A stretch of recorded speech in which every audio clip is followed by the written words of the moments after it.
Good evening, and welcome back to the Not So Perfect Bigfoot Show. You guys, I am going to keep this intro short because we got a lot to go over. I just want you guys to know at last minute, my guest decided to come on the show tonight and he didn't hesitate, and I was very grateful. I will admit something. I've been following them for a while. They do have a wonderful, wonderful podcast, Wood Walkers on YouTube. Go check them out. Spencer, Greg, and Misty, best combination you can get. They're like a good beer. You can't get enough of them. So I am going to make a confession. Every time I would hear Greg tell a story, I would have to, turn off the podcast because I did not know how or when, but I was going to get him on my show, and I wanted it to be raw, and I just wanted to hear it for the first time. And here he is, and I'm very grateful that you come on the show. Greg, we were touching a little bit on your background, but just tell people who you are, where you're at. They already know you, but just by chance someone does it. Let's just talk about it. Well, I'm just old. I tell everybody I'm about half hillbilly and half redneck, so it makes me a red billy. I'm in North Alabama. Live out in the country, little small town here. It's probably 600 plus people. I live out of the town. I've got a house and about 20 acres of land, and I only live about a mile from where I grew up. My dad had a 40-acre farm, and we raised cattle and chickens. We had 4 chicken houses, 4 commercial chicken houses. I tell people that I went for 15 years and couldn't even eat eggs. I couldn't eat one because when you go in and hand pick up 8,000 eggs a day per chicken house, yeah, you get tired of seeing eggs. So it got old really quick. Go gather 30 something thousand eggs by hand in one day was kind of not fun. And then, we'd run 20, sometimes 20, 25 head of cattle. One time we had nearly 90 goats, and Dad we had 2 commercial greenhouses. They were 40 feet wide and 150 foot long each. Wow. And we would plant, like garden plants, like tomatoes and okra and stuff. Like if you go buy them in the spring to plant them yourself, be the little cups, it'd be like 6 plants. We would do hundreds and hundreds of trays, and we'd sell plants. So I got to do that.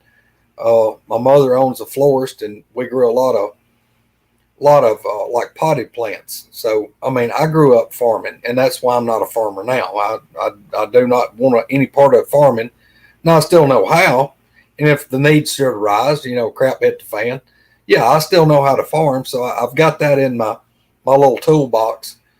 But I've always had a job where I worked a lot of hours. I started a public job at 14 years old.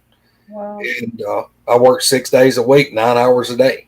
And then on Sunday, I had to go work in our chicken farm because the people were off that worked for Dad were off on Sunday. So I got to do that. So a lot of my life, I've worked 7 days a week. And I worked for a very large propane company for about 15 years. And then I decided to go back to college, and I went to college and got a degree in HVAC. So now I'm kind of owner operator of a small heating and air business, and that's the way I pay the bills. I've been in the fire department, volunteer fire department, for about 18 years, and I've been an officer in the fire department for about 16 years.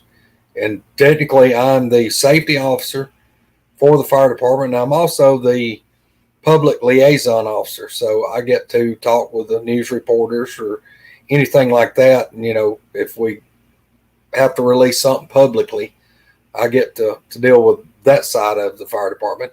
But I also been an elected peace officer. So here in the state of Alabama, I'm actually a law enforcement officer and have been for, January will mark 16-year mark. And I'll be elected again this year. And I'm actually unopposed this time on the ballot. So I have to be elected. And so I will be next Tuesday. I'm unopposed on the ballot. And that'll put me in for another 4 years. And, in 4 more years, I really kind of plan on keeping on doing it. You know, I enjoy it. I enjoy helping the community, and I donate a lot of time. I mean, I do a lot for my community because I love where I live. I'm gonna say this, and I'm not trying to butter your toast, so to speak, but that's just what you said is just pure friggin' American. I mean, that's just Yeah. as American as you can get.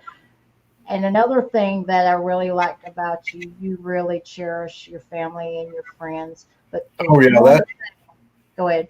That's the most important part, and that's what I was fixing to get to. I've been married to my wife, and most of the folks that follow our show have saw my wife Wanda, and you know I've got two children. I mean I've got my son's going to school at University of Alabama.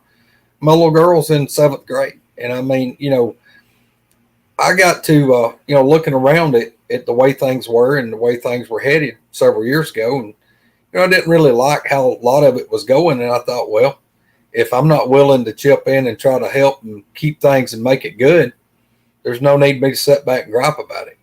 So, you know, but I've been married 28 years. I mean, that it's to me, it's a long time. And if, you know, sometimes I feel like I'm counting in dog years, but uh, it's just, you know, that's just the way I am. I enjoy helping people and I always have.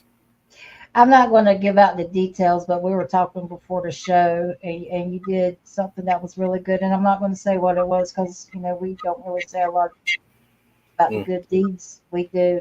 But the one thing that I was very impressed, but it speaks volumes of the person you are. But B, you know, it reminded me we need to check on our neighbors, and we need to get back to knowing who our neighbors are and do things without help people without, you know, making them feel humiliated and do it in such a manner where we need to get back to our roots as a community.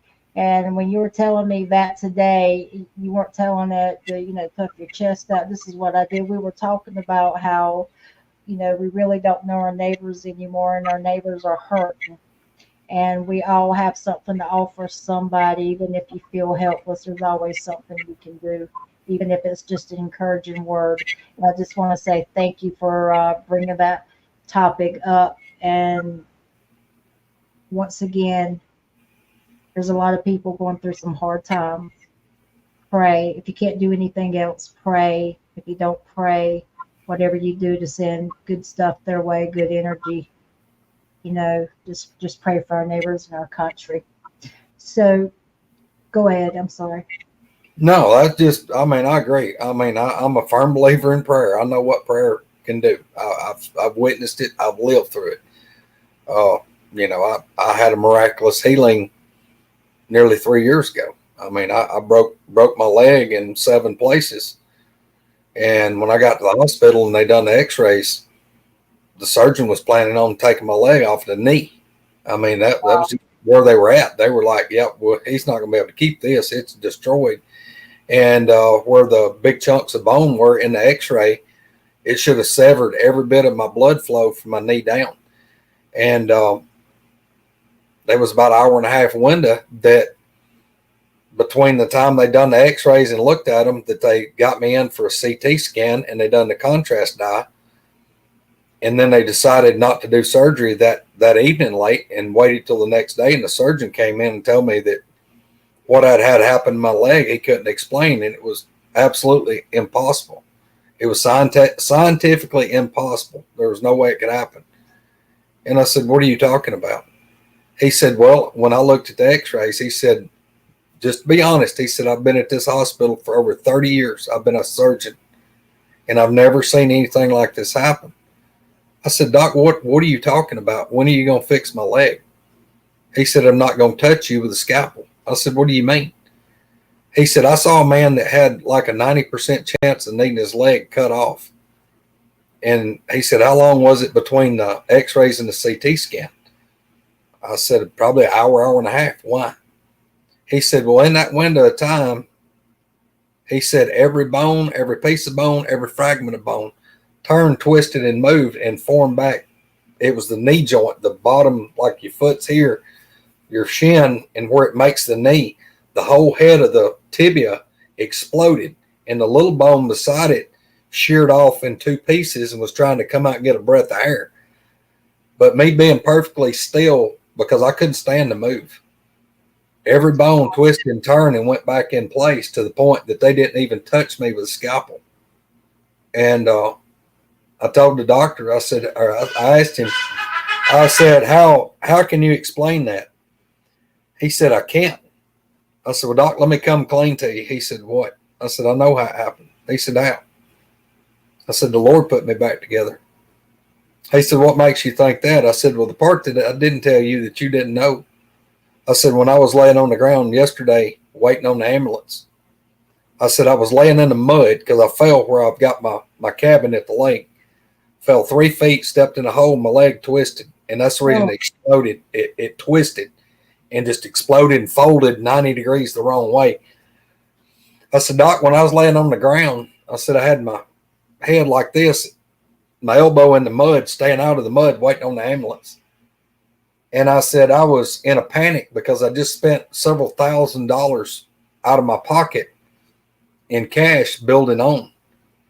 And I said, it hit me as I'm laying there because I know I'm hurt bad. I said, I've had a lot of medical training, been in the fire department for years, and I knew that I was in a bad way.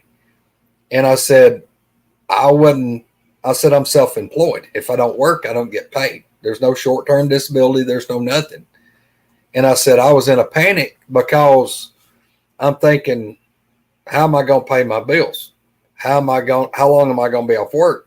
But that wasn't the way I was thinking it in my head. In my head, I was calling out, Lord, what am I going to do? Lord, how am I going to get by? Lord, how am I not going to lose everything I got? Lord, how long is it going to be before I can work? Lord, what about my wife and kids? And with my eyes closed, went into a panic. Now, the pain was horrible, but the overwhelming part of feeling like a failure as a husband and a father, I mean, I done got emotional. I had tears just running down through my beard. And with my eyes closed, I heard a voice like thunder. And I'm talking about it was like thunder in both ears. And it simply said, do not worry any longer. You will be okay. And I jerked my head up, and I'm looking up at the blue sky and the treetops. There was nobody there. But I absolutely heard that. I mean, plain as you're hearing me right now. I get to the hospital, they x-ray it, and everybody up there flipped out, freaked out, like, oh my God, we're going to have to amputate. I laid there, and I'd call my buddy. He's a deacon at the church, and told him, I said, hey, brother, he's fire chief. He's fire chief of our fire department. I said, hey, dude, they're fixing to tone y'all out, and I'm over here at my man cave, and it's for me. I said, my leg is exploded. It's broke. He said, I'm on the way. I said, well, look, brother, just what I need you to do. He works for the preacher. The job he does, the preacher's got a business. I said, tell him to get me on the prayer list because this was a Wednesday. I said, you're at church in like 2 hours. Get me on the prayer list, brother. I'm hurting bad. Well, I got on the prayer list, and I mean, there was a bunch of people praying big time. But I absolutely got to the hospital. They x-rayed it, was going to cut my leg off, decided to do a CT scan. And in that window of time, about an hour and a half, every bone twisted, moved, and lined exactly back up to the point. They didn't do any surgery at all. Put me in a brace, and it grew back together. Now, 9 months, 10 months later, my ankle come apart, which that was a total different deal. And believe it or not, I had to have surgery on it. But that surgeon figured out why my leg broke and why my ankle crushed. It was because some of the medication that I'd been on for being diabetic had robbed my body of all vitamin D, and my body had absolutely robbed the calcium out of my bones. Oh. So they finally figured out, it was like one link in the chain after the other. They finally figured out why my bones were brittle. But, I'm doing a lot better now. But the last 3 years, I spent about 5 months in a wheelchair and about 11 months on crutches. So I'm up walking now. I've got to go back to the doctor in about 2 more weeks, and hopefully he's going to turn me more loose, and I'm just getting built back up. But hey, everything's good. But I mean, I know what prayer does. I mean, I witnessed it. I am the guy that every time my right foot hits the ground, that leg is a miracle. I've still got it. So, You know, you're sitting there and you're telling me what you did for your neighbor today, and you did that. You're still, I mean, you could have very easily said, you know, I'm on light duty, can't do it, but you pushed through it and you did anyway. You know what? Kudos to you. That's what I'm not trying to yank your chain. I think that's amazing. But one thing I do want to ask you, when I was on Mark and Becca's show and I was talking about the voice I heard, and was that a fatherly but authoritative voice you heard? oh, it was like thunder. I'm talking about it was like it would be like something I would have said to my son. Absolutely. A loving fatherly voice. I get that. You know, I always say where two or more are gathered together as one, there I will be in the presence. And there is truth to that. And there is so much truth to that, that the power of prayer, whether you're a praying person or not, if you come on, you know, my show and you're not a praying person, I respect you, but I am a Christian and I believe in the power of prayer. Well, That that energy, that love, there is power in prayer. And I well, think I'll that tell is you this. I'll tell you this. Let me add this in. The hardest thing I had struggling through that was December the 1st of 21, and realizing that I was the guy that got a miracle. I was so overwhelmed, and then I had like I was almost ashamed because I let it creep in my head. You know, I'd saw so many people that I thought deserved a miracle more than I did, and I was really confused on why the Lord gave me a miracle. I mean, I just absolutely I was overwhelmed, and I felt so just so undeserving. And I went for 3 months. I mean, I was in a wheelchair. I would get no weight whatsoever. They had me in a brace from my hip all the way to my foot. It was just velcroed in, and I couldn't move it. It had steel rods. And my wife would go to work, and my kids was, of course, going to school. And I was at home by myself, and you know I couldn't stand it. I'd get go stir crazy, and I would get up in my wheelchair and I'd roll out on my house. I got a big porch all the way across the front. I would roll out on the porch and just sit, you know, just to get outside. And the weather would be pretty nice, but this was about, I guess, probably 6 weeks after I'd done it. This is probably about the second week of January. Vicky, I went out and was sitting there, and I had my phone in my hand, just in my lap. And I mean, my mind's just running wild, you know, thinking, and that's what I'm like I'm asking the Lord, why, you know, why did you give me the miracle? You know, I didn't really deserve it. And, you know, I guess I was being stupid and questioning the Lord, but I didn't understand. And it was like I was on autopilot. And I kid you not. It was like my phone, I just kicked it on, and I typed in miraculous healing Bible verse, hit enter and enter. And the first page popped up. I hit it. It was like I typed it. It was like blip, blip, blip. It popped up 5 verses on one screen. The top 2 verses and the bottom 2 verses were a little bit blurry and a little bit dim, but I could have read them. But that verse right in the middle of that screen was 3 times brighter. Looked like it was 3D coming off the page.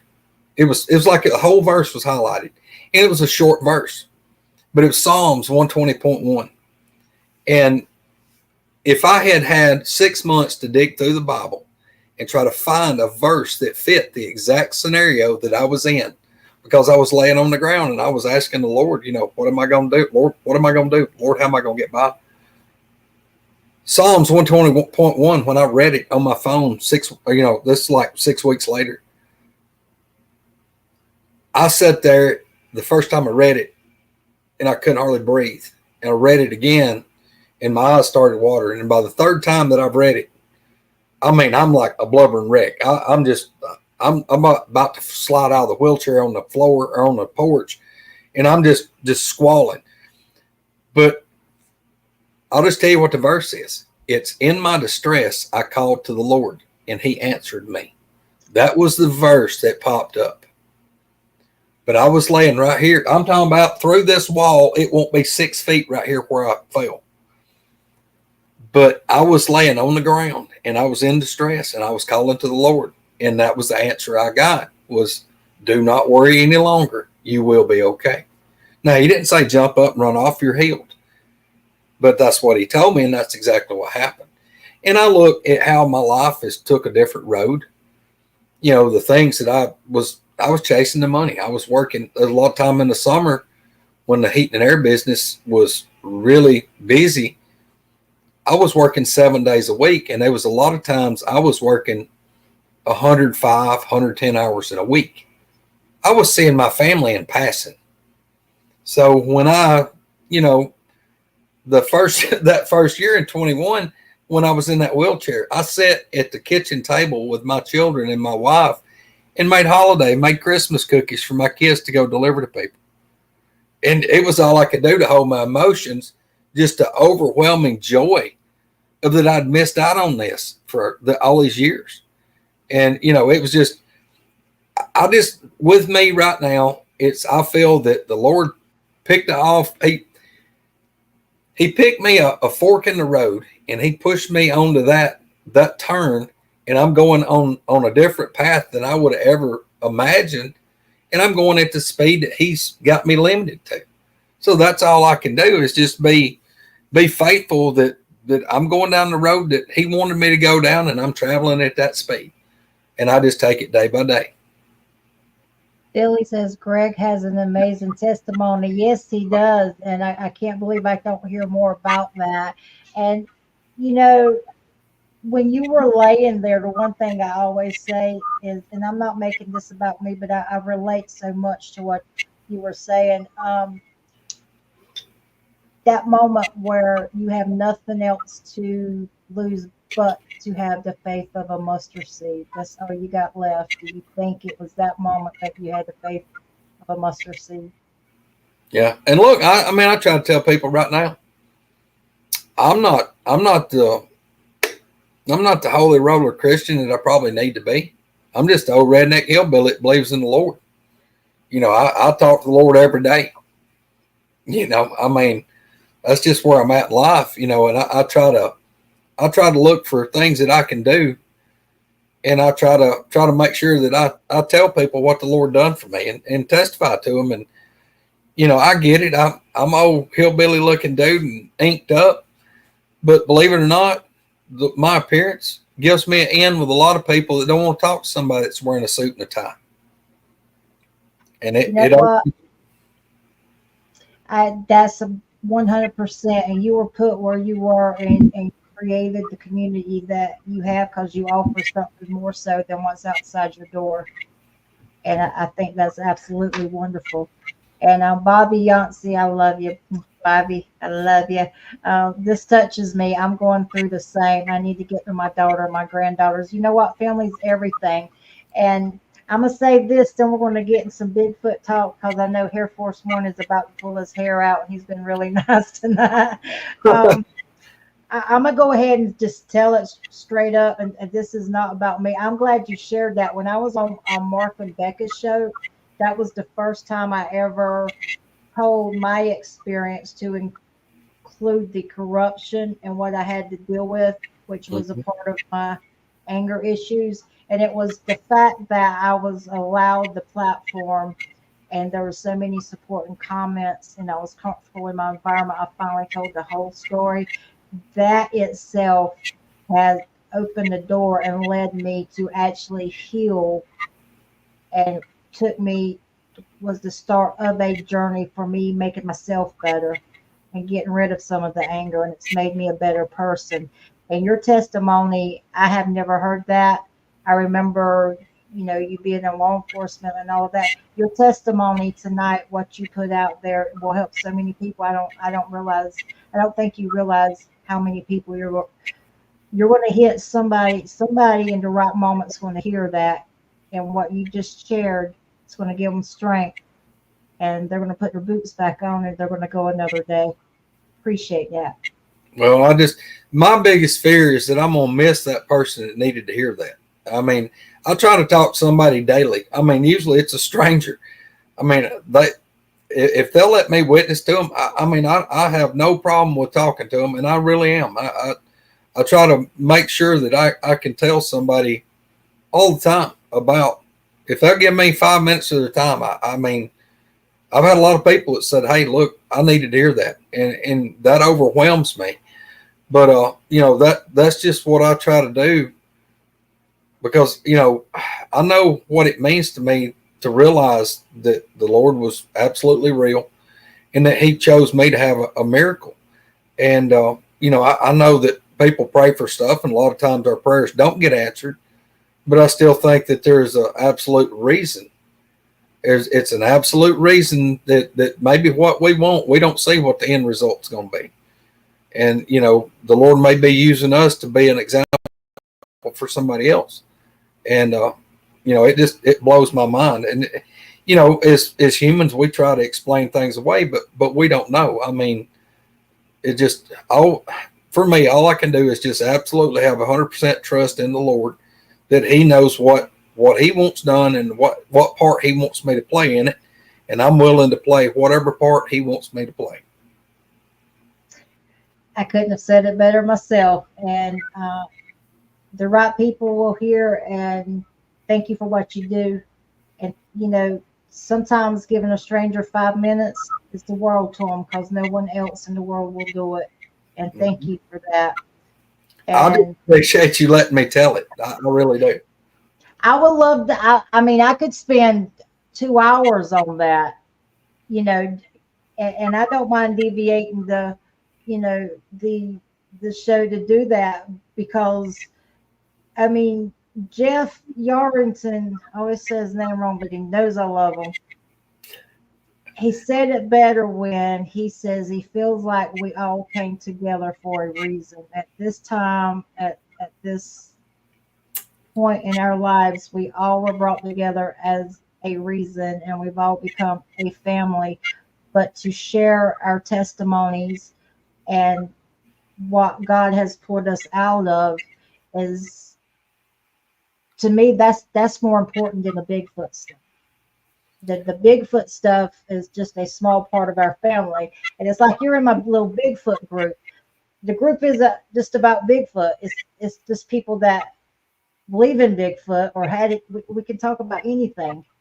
We're just family like that. We have one common denominator, and I'm gonna say too, because it took me a long time to feel the presence of God in my life. But I will tell you this: by going on Mark and Becca's show and finally putting it out there, just that raw, honest truth, I've never felt the presence of God so much in my life as I do now. And don't get me wrong, I've had some dips and some bad days, and I mean, you can ask Misty. I've called Misty, and I've just been to pieces. But it and Blue and Joe, they're I love them. But isn't that what we're? It's just Bigfoot's just a small part. Oh yeah, yeah. Look, but like what Jeff's talked about, me and Misty's talked about it. Misty's Aunt Sherry, all of us, we have talked about it. It's absolutely, this group of people is it's unreal. I don't even really have words to do it justice on the way everybody comes together, and it's absolutely like a family, and it's like we were brought together. And I know people on the outside have no clue, and it's going to sound silly and crazy and made up to them, but I'm telling you, just like Misty, oh my God, from the first time I talked with Misty, it was like I had known her my whole life. Absolutely. I mean, Misty is the absolute sister that I always wanted, and it's crazy. And like Gary Spikes, I mean, man, Yes. Gary's, I mean, I go up to Gary and he's like, "Hey, here's an uncle I didn't know I had right here." You know, my daughter looks at like Billy Schilling and Gary and Pat Noble. It's like she's like, it's extended family, and I mean, everybody is just absolutely, it's overwhelming, the group of people that we've been brought together. And I mean, I cannot put it in words and make it even sound real. Oh, she Don't knows make I them love cry. her too. Yeah, but Well, it go ahead. But now, what I was going to tell you, Vicky, is just like, I look back on the near death experiences that I've had. I mean, I've been hit by lightning twice, not once, but twice. Yeah, lived through it. Yeah, been hit by lightning twice. Okay, you didn't open another chapter you got to go into, sir. Well, the first time I was about 3 feet from a big wooden power pole. Lightning hit the pole, knocked the transformer completely off, ran down, hit the ground where I was standing, and it knocked me unconscious. Well, I was unconscious 15, 20 minutes, and when I came back to, I could tell people was slapping my face and they were calling my name, and I could tell my eyes were open, but I couldn't speak and I couldn't see. I'm talking about Ray Charles blind, totally blind. And they were still smacking me on the face and shaking me. I could hear people, wigging out.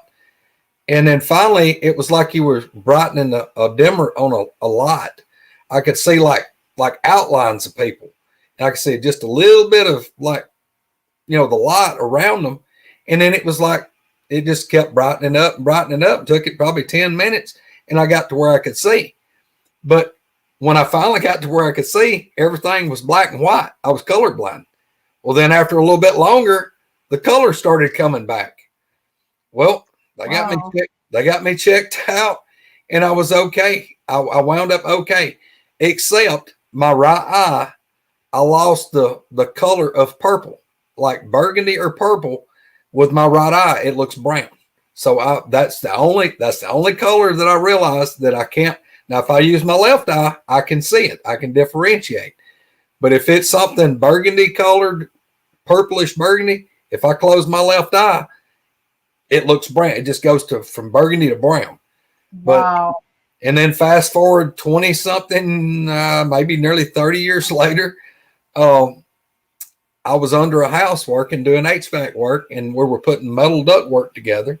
And I was laying on a wet spot of dirt, and I was pushing the duct work and lining it up. And the guy that was with me was behind me, and the house was probably waist high off the ground. So, I was laying down, pushing it up, and it was coming a severe thunderstorm, but we're under a house. I'm thinking, well, we're under here.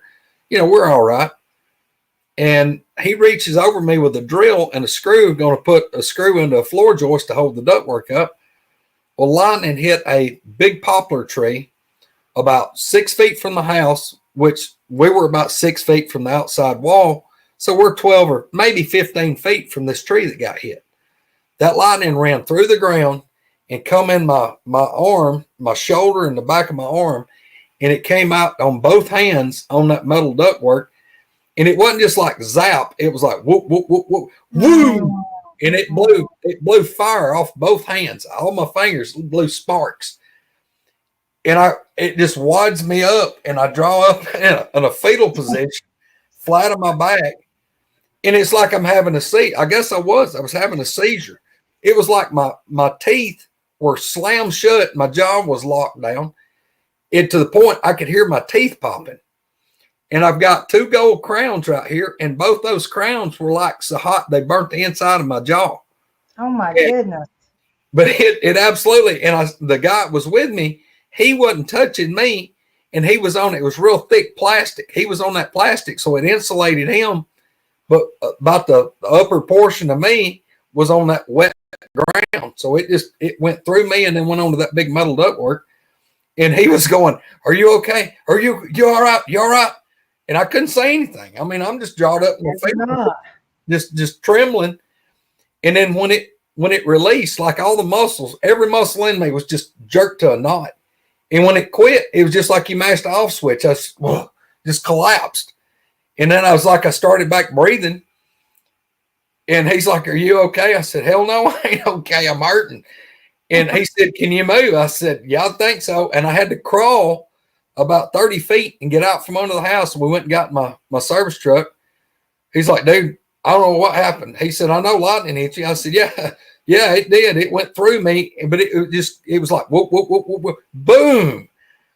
And the next day I started having like bruises pop up.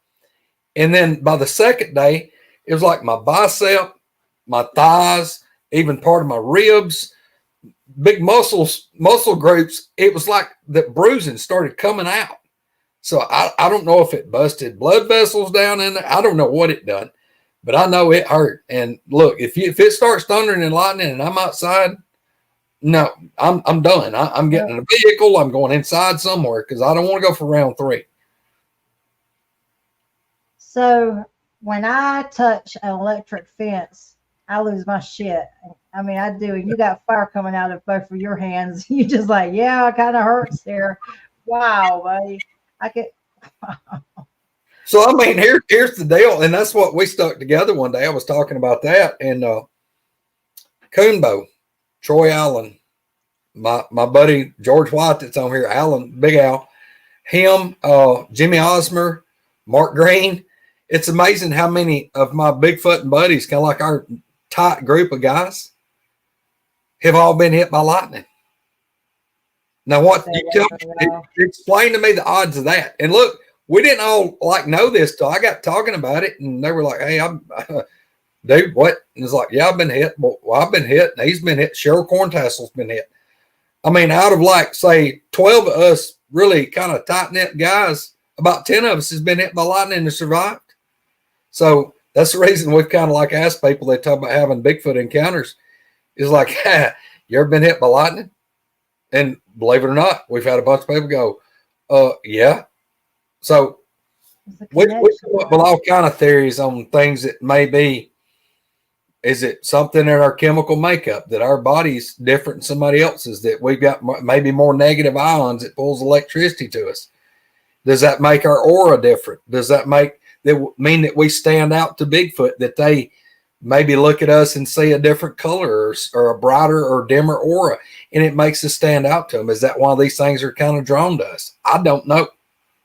I'm glad you said that, because Air Force One was about to lose his gourd because he doesn't understand a person, how important it is to know the person before they tell their story. But here's just a suggestion, okay? How about the next time you guys have a meet and greet, that whoever has gotten hit by lightning get a special color T-shirt? So if a thunderstorm comes, we can stay away from you. We'll bring back some segregation is what you're talking about. You stay away from the bright orange. So you've got a good point there, because what's the odds? And you've all probably had Bigfoot experiences, or you've had things in the woods that have led you to believe you've been around Bigfoots. When did your journey into Bigfoot or Sasquatch world start? I started around 2000. Like I said, I grew up hunting and fishing, and I mean, I killed my first deer when I was 4. I killed it before my 5th birthday, and my dad was an avid outdoorsman. I mean, he was absolutely an outdoorsman. He hunted, fished his whole life. Daddy had a commercial fishing license. We would absolutely put out wooden boxes that we built, fish traps. And Dad would sell catfish, and we would sell them whole fish, or we would fillet them and sell fillets, or we would skin them and sell whole fish ready to cook. And we did that for years. So, I mean, we were always in the woods, and it wasn't nothing. Alabama had very lax hunting laws. Alabama, depending on what county you were in, I mean, you could kill. Our deer season went from October 15th to the last day of January. You could kill a buck deer a day every day of the whole season. I mean, it was 100% legal. I mean, you could kill like 90-something deer legally. And, I've seen Dad kill 25, 26 deer a year. I think the most I ever killed one year was like 17. But, I mean, but you had the population. Oh, yeah. Yeah. I mean, that was it. I mean, Alabama, sure enough, was the hunter's paradise and still is, which they cut down. You can't kill as many now, but that's kind of why. I mean, the deer were overpopulated in a lot of places, and they made it where, we need some kill, and we'd rather y'all kill them before they overpopulate to the point of getting sick. But anyway, what started, my cousin owned a sawmill, and he had a bunch of land. They owned a bunch of land from like back in the 1920s. When his dad had bought a bunch of land during, or I say 1920s, 20s to 30s, and then there around the Great Depression. Well, his dad apparently bought a lot of land that the people wouldn't sell, just the timber. he had to buy land and all, because once they cut the timber, the land here was just kind of like land holding good land together. It's just hills and hollows. And that left him owning a lot of property after his dad died and his mama died. So they had a sawmill. They had a timber company. And he had land all over this area that I live in for several miles. Well, I grew up and he was kind of like my uncle instead of a cousin. Well, he had a piece of property. It was a 40-acre tract surrounded by U.S. Forestry Service land. And I hit him up about it. And he had that clear cut, I don't know, probably 7, 8, 10 years before I hit him up about it. But I knew where the property was, and I knew it was surrounded by all this government land. And me plotting and being a hunter, thinking, well, if you hunt the government land, you can't put out bait, which it was illegal to bait in Alabama then, but you could plant green fields. And I'm thinking, well, if I talk him into letting me hunt that land, that 40-acre tract, and it's surrounded by thousands of acres of forestry service, I can go in there and I can take Dad's bulldozer and I'll build some fields, because it's all grown up and just hodgepodge saplings and little pine trees, and just whatever came back. He didn't replant it. And this stuff was like a jungle. You couldn't see arm's length into that stuff in broad daylight. Well, I said something to him. I said, won't you let me lease that land down there that you got? He said, which piece? I told him which 40 it was. He said, yeah, so that's 40 down there. So he said, it joins the river on that one landline. I said, I know where it is. I said, what do you charge me just to lease that 40? He said, well, you going to hunt it? I said, me and Daddy. He said, son, you just go down there and use it like you want to. So it's like it's yours as long as you want to. I ain't taking no money. I said, well, all right. I said, look, I need to take a dozer over there, and I need to clean the old logging roads out. And then there was 2 spots where they would pull the diesel trucks in, and the skidders would bring the logs up, and they would load them and haul the logs out. I said, them old bedding grounds, I said, I'm going to make 2 green fields. And I said, I need to clear the road out. And I said, I'm going to make a road that kind of goes all the way around that property. He said, I don't care what you do. Just go down there and have at it. Just do what you want to. Well, I did. And I went down there and spent, I don't know, a week, 10 days on the bulldozer, running it every day. And I got the roads back pretty nice shape and built 2 green fields. One of them was kind of up on the mountain, and it went off a big hill, and it went down and flattened out. There was about an acre spot, and then it dropped directly off. It was about, I don't know, 200 feet maybe to the water, maybe a little less. And there's a pretty big river that comes through there. I built those green fields. We went in there and we took the tractor back and disked them up. We seeded them down, planted them. Grass had come up, everything looking good. We'd put up 2 ladder stands, had one on each green field. We were set. We were going over there just checking on it. There was deer tracks everywhere. I mean, covered up with deer, because there was no other fields for a long, long way from there. And we were drawing all these deer off this government land to come in there and eat on those grain fields. The very first day of bow season, first day that you can hunt deer that year, Dad hunted the upper field and I hunted the lower field. Been sitting in there. I mean, like I said, deer tracks everywhere. I'm waiting on deer to just jump out anytime. Probably 10, 15 minutes before dark. I mean, I've got like 10, 15 minutes of hunting left. Right out the end of the field. And this field was about 80 yards long. My ladder stand was on one end, and it was across the field. And then you went out of the field, and it sloped down to the river. In that timber at the far end, and it's all hardwoods around that part down there. It absolutely sounded like Babe Ruth was down there exploding a wooden baseball bat on like a beech tree, something with a real thin bark, a real hard tree. I mean, it's just out of the blue. I'm sitting there, nothing's going on. I ain't heard anything, nothing. And all of a sudden you hear kapow!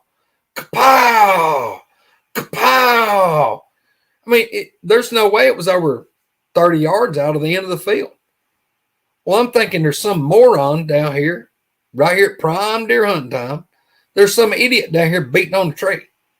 And I'm thinking, okay, this is probably somebody that's hunted around this property and may even tried to come on it and poach. but there really wasn't nothing to poach before I went in there and built the fields and all. But I'm still thinking, okay, some idiot is down here and they're screwing up my hunting. So I climbed down, walked back up to the truck, and it's 200 yards back up this pretty steep hill. Well, I get back to the truck, wait a few minutes. Dad comes out. He asked me, he said, "Did you see anything?" I said, "Nope. Did you?" He said, "I didn't see nothing." He said, "I know you wasn't going to see anything." "What do you mean?" He said, "What the hell was you beating on down there?" I said, "That wasn't me." I said, "You heard that?" He said, "Hell yeah, I heard it." I said, "It was loud." I said, "What was you doing?" I said, "That wasn't me. It was at the end of the field." I said, "There's some moron down here beating on a damn tree." He said, "Well, who would it be? I ain't heard no vehicles come down in here." I said, "Well, I don't know." I said, "They had to been in here early. They must have come by before we got here." Well, this Forestry Service Road went on to where our gate was, and it went about a quarter of a mile past it down to the river at another, on some more land. And Daddy's like, "Well, what are you going to do?" I said, "Well, I'm fixing to drive myself right to the end of this road, and we're going to see who's down here, and I'm going to have a little talk with them." So we get in my truck and drive down and go down this big old washed out hill, get down to the bottom. There ain't nobody there. I mean, we're a mile from the paved road down in here. There's no vehicle. There's no nothing. I mean, we're talking about several thousand acres. Wow. There ain't nobody there but me and him. We didn't see another vehicle anywhere down this whole road. And I couldn't figure out what was going on. I'm like, well, look, I don't know what that was, but it had to be somebody. There's somebody down here. I don't know how they got here. I don't know what they're doing here. They messed my hunting up. And that's where all this started. And then it just progressively got more and more. We got to hear, and we'd hear whoops, WHOOP. The first year I've had these things whoop, I'd be in one of them stands, and kind of behind me, or the upper stand all the way around you, was just that old growed up stuff, and it was 10, 12 feet tall. I've had these things whoop. They wouldn't be 60 feet. And it'd whoop, WHOOP, whoop. It'd be so loud it'd hurt your ears. And you're like, what in the hell is that? We couldn't put it together. And sometimes you get out of your stand. You go walking the 200 yards back out to the truck. Well, you'd have a friend with you. Over in the thicket, it'd be bipedal walking. It sounded like it was big as a bull, pushing through, breaking saplings. When you'd walk, it'd walk. When you'd stop, it'd stop. If you stood there 20 minutes, it'd stand there 20 minutes with you. The first time you take a step, the damn thing takes a step with you. Oh, man. And it rocked on. The first year, it was grunts and huffs and hoops or whoops and whistles and tree knocks. By the second year, it was like, I've looked back on it, it was like, well, these things was, I think that maybe they didn't know what to do with us, and they were kind of standoffish, and they was coming around watching us. Well, then you got the big break from the first day of February when, deer season went out the last day of January. We was leaving the property. There was no reason for us to go down there and hang out. There wasn't nothing I wanted to do there through the summer. Well, then September come around. We was back in there. We'd bush hog the fields, disc them up, replant it. We'd do that over 2 or 3 days. Well, then we wouldn't come back till like October 15th, start hunting again. So we came in there and kind of, the way I feel, we kind of came in, imposed on them on their little sanctuary, because where this is, if I showed you on a map, all this big hardwood timber around it, and there's some big pines, big pine sections, but it was pretty much open woods. Well, here was this little 40-acre sanctuary of growed up jungle. It would have been prime place for something that didn't want to be found to have a little trail and get over in there, because nothing could get in there without making racket, noise. And there was most hunters wasn't going to stomp through that without developing part of it into the fields so you could hunt it. So rattlesnakes too. Oh yes, Lord, yeah, we've got some whopper rattlesnakes and copperheads and cottonmouths, but I feel like that these things kind of had them a little hidey hole. For since I don't have a better choice of words, I'll just say a hidey hole that during the daytime or whatever they go in there and bed up, and that's where they were. It was kind of like I busted up in their living room and just broke up the whole game. The first year, it was just they would let us know they were there, and I was ignorant to the fact of what the hell it even was. Well, by the second year, they started following us out. They got to huffing and growl. They got to where they would growl at us. And I'm talking about it would growl and it'd be like, and it may be 40 feet away. And it was like you could feel it. And it's like, what the hell is this? You know, we were trying to come up with any explanation we could other than a big hairy monster. And things got in the community. People it got coming out. People were seeing things. Uh-oh. Then right up the road from where I'm sitting, there was a guy that we went to church with, saw one cross the road. And I'm like, oh my God. Now I know what I'm dealing with. And and that was before I was damn sure on the internet. It was like I'm trying to get information and put all this together and going, okay, well, this is stuff that people say that they do. And that's what's happening over here. And then they say they do this. Well, yeah, we're having that go on. And then we're hearing whistles and we're hearing the tree knocks. And, you know, a lot of times the tree knocks would be, I've had tree knocks within 40 or so feet of me. And honest to God, would sound like the lumber was exploding when it hit. It would be that loud. And it would be usually 3 knocks, and you could give it less than a minute. It sounded like a mile away or half a mile away. You would hear 2 knocks to answer the 3 that was right on top of you. It was like it made me want to think that this thing's going, you know, alerting the other ones, oh, they're in here, bang, bang, bang. And then wherever the rest of them was, they're going, okay, bang, bang. And it's done that. In the last 24 years, I'm talking about I've heard it hundreds of times. But the longer we kept hunting that property, like I said, we would go in there and like the second year it ramped up a little more. Well, then we went for months and weren't there. Well, then here we came back. We done the same thing over again. And for several years, every year it would ramp up more and then ramp up more and ramp up more. And it got to the point where they got absolutely belligerent. I'm talking about to the point of I may not make it back out of here. You know, they would get between me and the truck and go to throwing a fit. I'm talking about life changing. I mean, you know, I'm in there with a semi-automatic Browning 30-06 and a 357 Magnum Smith tactical revolver here. And I don't know if I'm going to make it out. I don't know what this thing's going to do, but it's pissed and it's tearing the woods apart and it's throwing shit at me. And it sounds like it's shredding the timber around it, breaking limbs sound like they're that big. It's huffing and growling. I've heard them sound like they were beating their chest like a gorilla, just boom, boom, boom, boom, boom, boom, boom. I'm talking about like within less than 50 feet. And they bluff charges. I've been bluff charged several times. I mean, you've probably not heard me talk about the one that I was in the stand. I was in the stand watching a 2-acre field, the upper field. I was down there by myself. This thing come in behind me, 175, 200 yards. It was that old growed up thicket. And then it got to the rim of the mountain and where it dropped down to go down to the river at that area, and they left the hardwoods on account of erosion. Well, I heard this thing start breaking limbs coming in behind me. God, this was probably an hour and a half before dark. But I could hear this thing coming directly behind my ladder stand. And I could hear bipedal walking. It walked 2 or 3 steps. It'd stop. And it was like I'd hear a sapling creak or break, limb pop. And it just kept coming, and it's getting closer. And it's to the point that I had done stood up in the stand. It was a two-person stand, and it had the seat and then the platform for your feet. I done stood up and turned completely around, put my knee in the seat, and I'm leaning against the tree. And I'm looking around, you know, kind of peeping around the tree. This thing's coming straight from behind me. I mean, it's like I've got it on a rope pulling it to the tree. It gets out there less than 20 yards. I can't see it because it's so thick. I mean, it's like looking through this wall.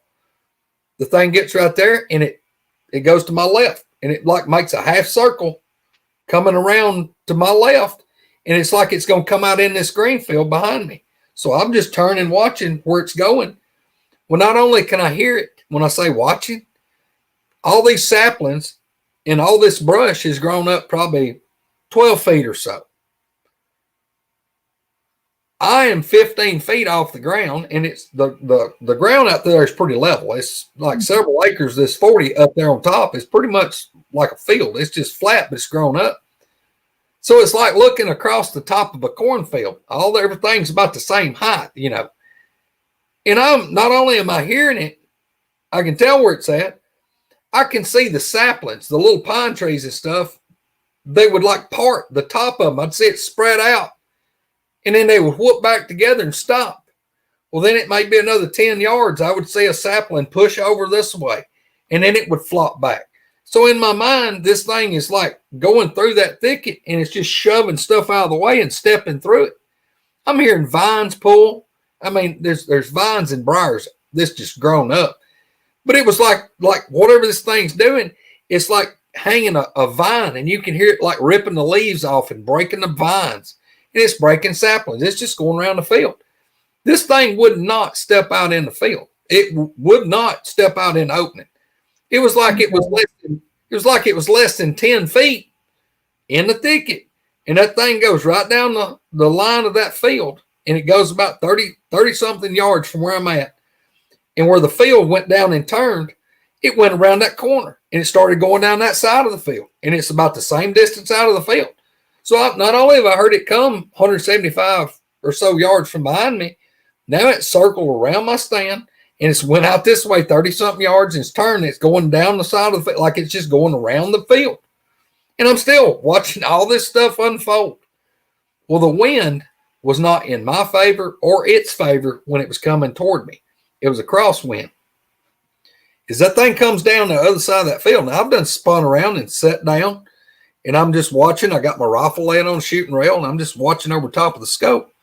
You know, like, what in the world is this thing doing? The thing gets around about part of the way down that field.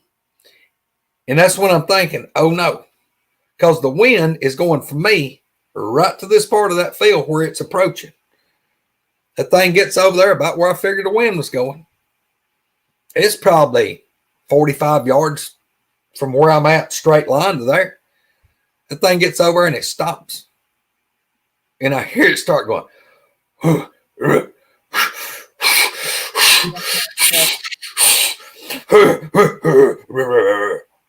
I'm like, oh shit, it smells me. That thing stands there and huffs a few times. And I can hear it breathing. It sounds like a trash can sucking air in and letting it out. The thing turns around. It's like I'm mashing rewind. It goes right back through the same way. Comes right around the corner of that field. I'm watching saplings move. It's coming right toward me again. It gets out there where it went around, and it starts going right back around like it went the same spot.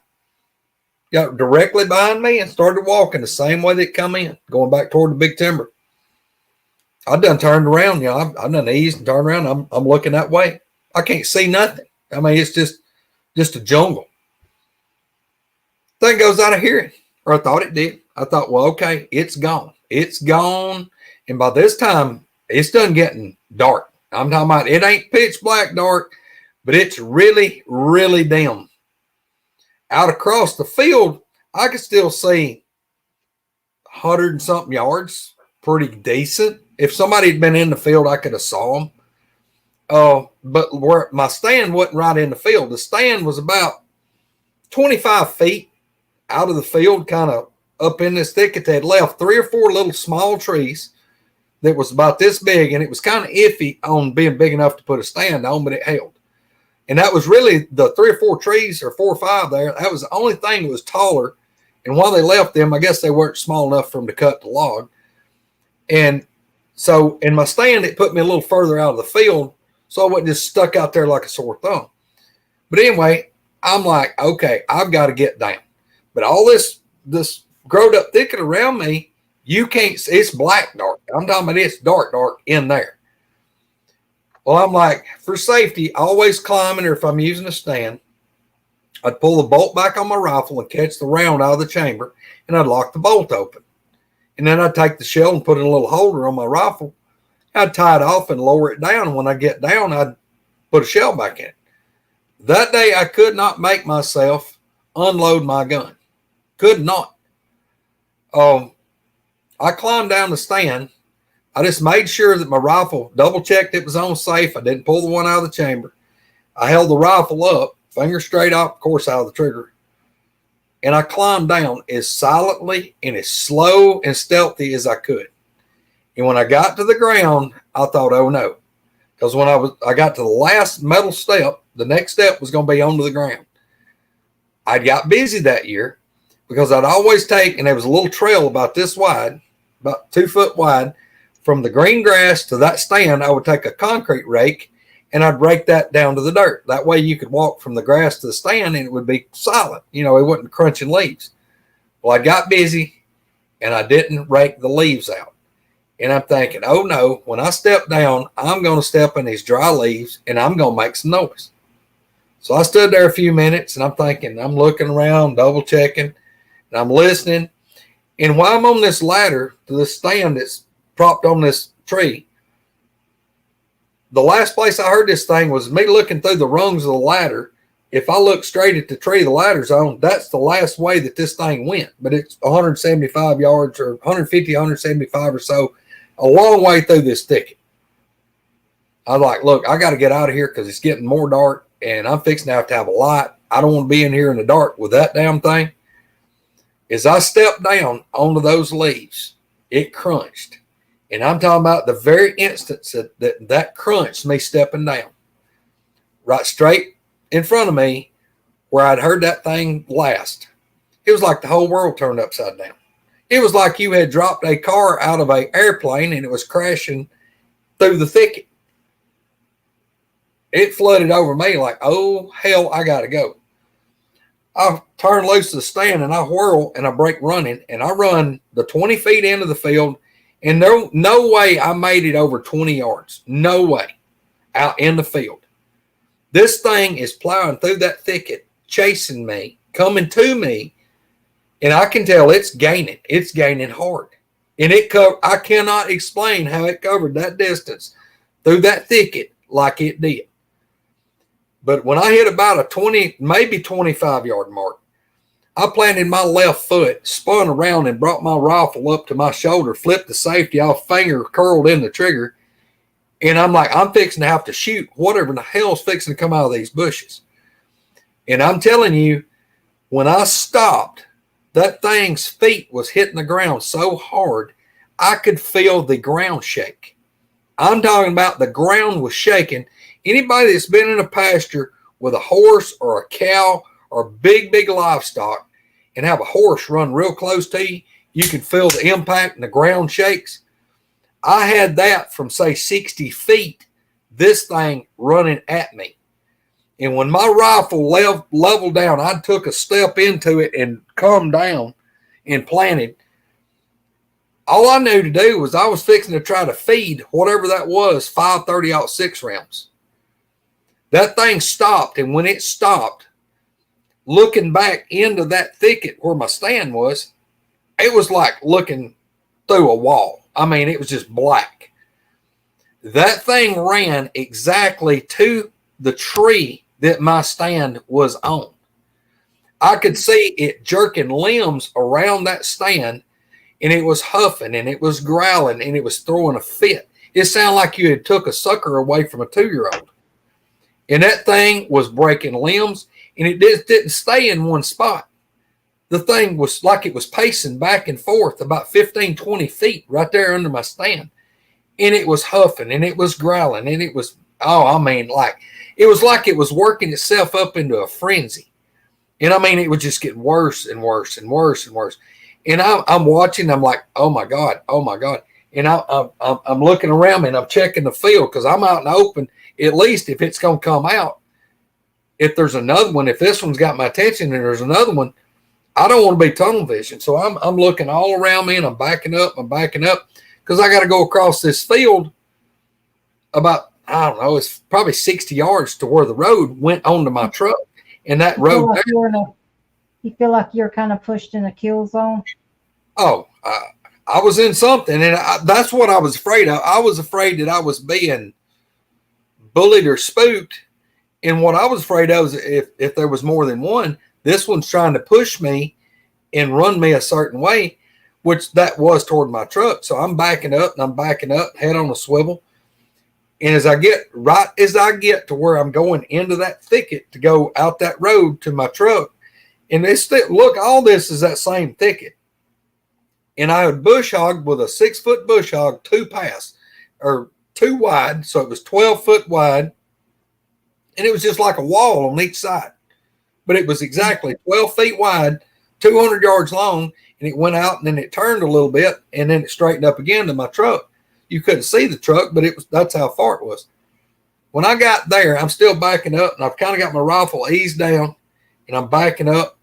And when I got to that road, I'm like, okay. And then I realized something. That thing ain't still right there under my stand anymore. The thing is going around the field. It's going the same way that it did earlier. It's going a circle in the field, but it's just out of the field. And I'm thinking, oh God, oh no, that thing's fixing to go because I've got to go this way and it's going to go around and we're going to both be going to my truck. I flipped that safety back on, sucked that rifle into my chest, and I whirled and took off running. Now, I'm not no speed demon, but now look, fear is motivational. I mean, it will motivate you. I am chugging down this trail, and I can hear this thing over my right shoulder coming, and it's plowing through that thicket. And I'm like, I'm not going to make it. I know I'm not going to make it. That thing's going to catch up with me. And right where we parked, there was about probably a 30-foot circle opening. And then I had the gate, and then my truck was actually parked outside the gate. We got to where we didn't just open the gate, pull in there and park. We just parked on the outside. But when I got to that gate, and when I went around the gate post and got between that cattle gate and my truck, that thing had already caught up with me and was about 7 or 8 feet inside the thicket on the other side of this 30-foot opening. This thing's less than 40 feet from me, and it's done made it around the field and through that thicket, and me on open ground on a road. Had big gravels or rock about big as my fist. I'm running on this open area. This thing has just plowed through that thicket and caught me, and I know it went over 100 yards, probably 150 yards further than I traveled, and it caught me. That's how this thing was plowing through that thicket. And when it got there, I brought my rifle back up and the thing stopped and it's still huffing and growling and carrying on and acting stupid. And I went around the front of the truck and I backed down by the fender and I'm still looking around. I've got my rifle up. I catch the door and open it. And I had the old hand cranked windows on my truck. I rolled it down and got in with the buttstock and the rifle barrel pointing out. I pulled the door shut where the rifle barrel would lay on the bottom of the window. I thought, well, oh boy, you come up here and try to jerk this door open, you're fixing to catch 5 30-06s in the face. I cranked that truck up and I dropped it down in reverse, and this was a Dodge, had a V8 in it. I jerked that baby in reverse and nailed it. It had positive rear end. It was throwing 2 rooster tails out in front of me. I back up, slam it and drive and nail it. And I'm throwing 2 rooster tails of gravel going up that road leaving. And I got my rifle, got on out. Got my rifle, unloaded, pulled one out of the chamber. But, yeah, I mean, I don't know what the thing's intentions were, but I can tell you it wasn't happy. It wasn't wanting to be buddy and build a campfire together. Do you mind if I kind of stop there and ask you a couple of questions? I mean, that was amazing. You said a couple of things that really hit me. One, when you said it caught your scent. If they have our olfactors or a nose designed like ours, maybe a little bit bigger, that's a pretty amazing olfactor to know your scent. I mean, do you have an opinion on the way they scent or? Vicky, I've heard these things come in and I've heard them sniff. And I don't even know how to explain it. I've heard them come up and be breathing. And it would sound like a horse that just run the Kentucky Derby. But I've heard them sniff, and it would be, sometimes it would be just like a real long, like just a long sniff. And then I've heard it sound like something panting. but it sounded like it was through a nose. And I've heard that from a pretty good ways off, and I've heard it sometimes really close. Oh, You think it pushes that scent up into like a dog does? I mean, that's pretty possible, Pat. yeah, I would think so. But now I'll tell you this too. We'll talk about scent or smelling. These things don't smell all the time like us smelling them, like a body odor. Mm-hmm. No, I've walked within 6 foot of one, never smelt the thing. I've had them come within me less than 20 feet a bunch of times, never smell anything. And then I've had them come in, and it would smell so bad it would make you gag, and absolutely burn. It will absolutely burn your eyes. I've had them smell that bad that my buddy Alan will talk about how he's absolutely took his shirt, being a stand hunting, and it would smell so bad he'd pull his shirt up over his nose and try to breathe through his shirt. Shit. But crap. Excuse me. Crap. And when you smell them like that, it's kind of the difference between you can have a smell that's really overpowering. I mean, something really, really, really strong, odor, horrible. Like, take the difference between like something that's rotted, and then think about how diesel fuel.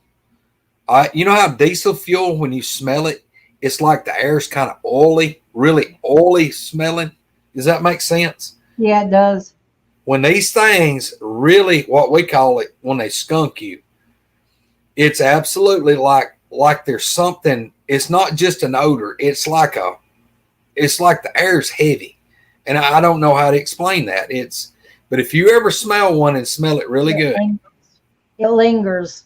It doesn't drift in. It's almost like it just lingers, then it's gone. Vicky, it's honest to God. I have been walking into a stand, and you'll hit. It's almost like a wall. I call it a wall of stink.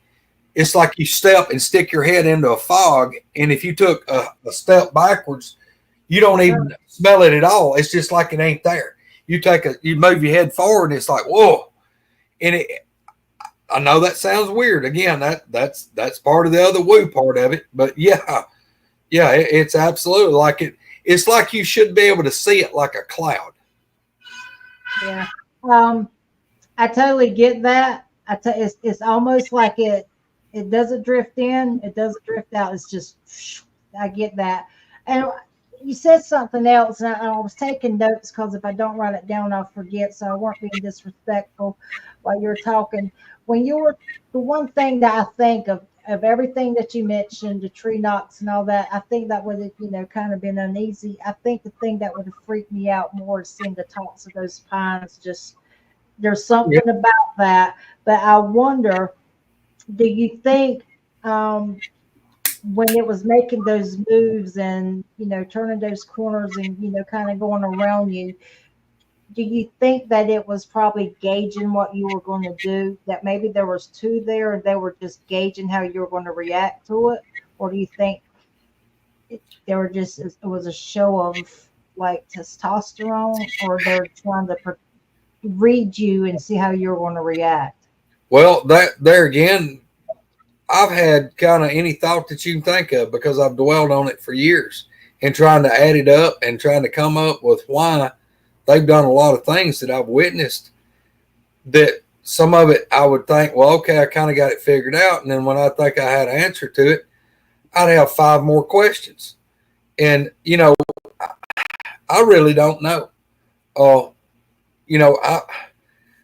It was tough to really realize that what I was dealing with was actually what I was dealing with. And then once I realized what I was dealing with and actually finally saw one. Now look, I was 9 years deep into this before I saw one. I mean, we'd had, I'm talking about hundreds of encounters, whoops, knocks, whistles, being followed out of the woods, found footprints. I mean, you find a footprint that's barefooted, got 5 toes, middle of nowhere. I'm talking about no way that somebody would have been doing it as a hoax. Couldn't have happened. 16, a little over 16 inches long, 9 inches wide. And, back then I was a big old boy. I was about 325, 330 pounds. Same soil right by this footprint. I wear a size 12 boot. I was mashing down less than a quarter of an inch. This thing's like Wow. nearly an inch deep. 16 inch by 9 at the ball of the foot.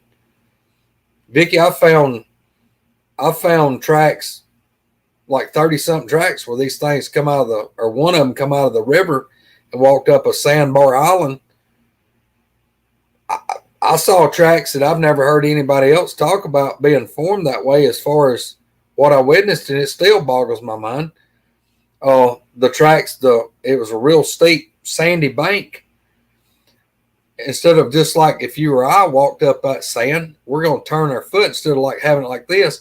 You're going to angle your foot sideways, going up the hill for, like Yeah. kind of like a duck going up to go up that hill. These footprints were straight in line going up that hill. But instead of the footprint being like here's the hill, instead of it being flat, stepping on the surface, or just the front part of the toes, maybe half the foot digging in. Those tracks that I looked at, they're this wide, this long, 5 toes buried up in the sand. It was like the foot, instead of having an arch, the foot was folded, just like I'm folding my hand. It was like the heel was here, about the middle of that foot. Instead of the foot, bending upward, like, say it stepped and it bent and flexed. No, this foot was like where it went on the dirt. It was like it could cup its foot, like fold it. And the front half was sticking into the sand in the heel. It was like the foot was folded in an L. It's like the foot was a double, like it had a joint in it.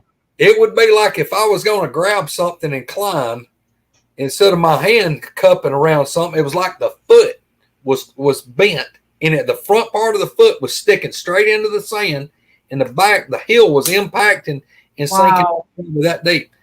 Look, I have never heard anybody else, of all the stuff I've listened to, that they've said that they saw footprints like that, but I saw them a mile and a quarter from where I'm sitting. Bipedal or on all fours? Oh, it was bipedal. And they were nearly in line straight in front of each other. And I know me stepping up that same steep bank, it was taking 3 of my steps to go from one of those to the next one. Wow. Yeah. It was almost like it had a joint in its foot, an extra joint in it. People talk about the mid-tarsal break, and they talk about how everybody I've heard was like it would fold, this way. Like when it stepped, it would fold, like the heel would come up in the front part of the foot, like it folded, half of it folded upward. Well, I can tell you what, it may do that, but I can tell you for damn sure they'll fold this way too. I saw it. Wow. That's adaptability too, to your terrain too. I mean, that's wow. The other thing I wanted to say before we get on to, and I'm sorry for interrupting. No, go ahead. When it went back to your stand, do you think that was purposely done to show, like a show of force to you, or kind of like I hate to say it, I guess a cowboy OG kind of disc you? Oh yeah, I think that's exactly. I'll tell you what I really think. I think the thing thought that that's where I was going to be. I think it was running. I mean, I was being bluff charged, and I'm not too sure that it was actually a bluff. I still struggle with that sometimes, of what that thing would have really done if I had been standing right at that stand. I don't know what would happen. You had one question talking about your rounds. What was the weight of your rounds and the firearms you had? I know you answered that, but I think someone missed it. I hunt with a 165 grain 30-06 soft point 30-06 bullets, and I carry a Smith & Wesson. Matter of fact, it's laying right there. Smith & Wesson 686 combat revolver, holds 7 rounds, and I've killed 13 deer with that pistol. I pistol hunt a lot, and I've got a Ruger GP 100 357 that I've killed 11 deer with it. So I've killed 24 deer with a 357 Magnum pistol. Okay, so you're throwing up, I think you said rooster tails, and you're getting out of there. Yeah. How long did it take you to digest what happened? How do you go home and say, honey? This is Well, what that's when you walk in the house and go in there and sit down by yourself and try to wow. decompress. You try to decompress for a minute. And you're asking yourself, what in the world? What did that just happened? Oh my God! And then Yeah. you're like, I'm not going back. I'm crazy because whatever that was is not happy. It don't like me. This thing's not happy at all. And I'd think about it, and there'd be times I wouldn't go back for 2 or 3 days, and sometimes it may be 2 or 3 weeks. But the more I thought about it, the madder I'd get. I just load up with an extra box of ammo and a brighter flashlight, and I'd go back. I was like, well, it didn't get me. We're gonna see what happens, and I would go back in the woods. A So it lot of became personal. a lot of times too, it helped that maybe I wouldn't go back by myself for a while. I'd have my buddy Al or Mhm. my dad would go, and that made me feel some better. So going back in the woods the next time, let's take it from there because I interrupted you and you were on such a good flow. I'm so bad, Vicky. No, that But you took, I mean, to me, you're taking this personal now. You're like, okay, I have to show that I'm alpha to me now. You mhm. kind of because it kind of when you get off that adrenaline dump, you realize you're not the alpha male or the alpha in the woods or on the food chain. Vicky, I had an adrenaline dump over there. The worst, probably the most frightening encounter I've ever had. My buddy Alan was with me, and that still bothers me. That day does, and it's to the point if I go into it too deep, it messes me up. I have nightmares for a week. And it wasn't even mad at us. It wasn't mad at me. It was just a fluke, and I was in the wrong place at the wrong time. And the thing got mad. And this is the story that I tell that Spencer would listen to me tell this every day for a year. But I call it my motorcycle encounter. Uh, Alan was hunting in the upper field, and across that field, about I don't know, from the field towards some big hardwoods and some big pine timber, the government land. It was a couple of 100 yards from the stand. Like if you're sitting in the stand, this would be to say you're 2 o'clock. But there was an old house place over there. I'm talking about from the 1800s, and it's all grown up. But you could go instead of going through the gate and going out onto that land, you could walk back up that road, and you could turn. There was an old wagon road, and you could walk out it, and you went out 100 and a little over 100 yards. And where you're walking out, it was these big pine trees. Now I'm talking about pines that would take two people to reach around. But there was a lot of underbrush. It was like vines and small saplings in that. A lot of dogwoods. But the road going out, what was left of that old wagon road, it was full of pine straw. So you could walk really silently, really quiet. And I decided that the deer were circling around the field, and they were going around the government land, staying out of the thicket. So I told Al, I said, look, you go out there and hunt in that upper field if that's where you want to go. I'm going to walk up the main road coming in, and I'm going to go out, and I'm going to be through that thicket. You know where I'm at. He said, yeah, you're going to be right over there. I said, yeah. He said, well, all right. He said, what are you going to do? I said, well, once I go out of that big timber up on top of the mountain, I said, it turns into hardwoods, and it's big, big, big hardwoods. And it goes, as soon as you step into it, there's a ridge that starts sloping down. And to your left, it goes down in this hollow, and it's a little flat at the bottom, about probably 20, 25 feet wide. And then it goes up another big ridge. So you're looking kind of like down this little valley and back up. And then it's not but probably 300 yards on down to the river. Well, those deer would go around through those hardwoods, and they'd eat acres. And, I thought, well, I'm going to just go in here.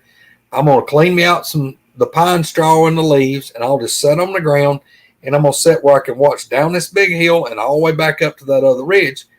It's 250 or so yards that I could see in this big hardwoods. You just had to be able to pick your spot like a shooting lane. Well, that's what we did. I'd walked up there and went in there, and I got me a big spot by this big old pine tree, cleaned it out, and I was sitting on the ground, my feet sitting straight out, sitting on the dirt. My rifle's laying in my lap. And heard nothing, hadn't seen nothing. All's right with the world. Well, I'm about 30 yards from where the road that I walked in through that big pines and got into the big hardwoods. I'd walked about 30 yards into them hardwoods and was sitting on that where it rolled down the hill, went down. I'm sitting there. My back's to where I came in. Well, the highway is like back up that way. It's kind of over my right shoulder, through the tree over my right shoulder, about a mile to the road. Well, the river runs, it's to my right. It comes down and comes around in front of it, kind of makes a big bend in there.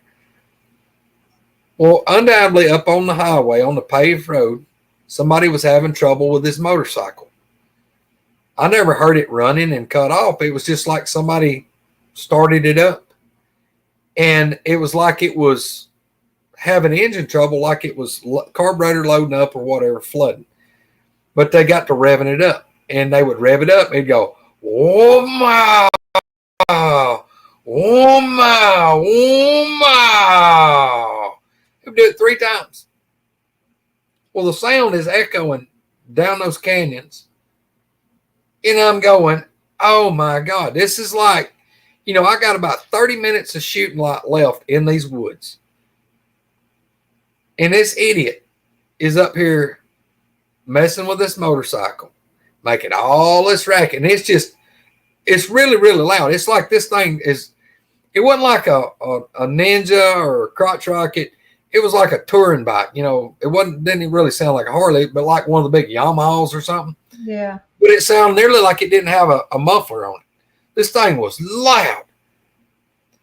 Just as soon as that thing had revved up and it revved that 3rd time, it was like 3, 2, 1. Right directly behind me, just into the big pines where all these vines and stuff. There is the most god-awful. And I tell people, I coined the phrase, bellow, roar, scream, howl.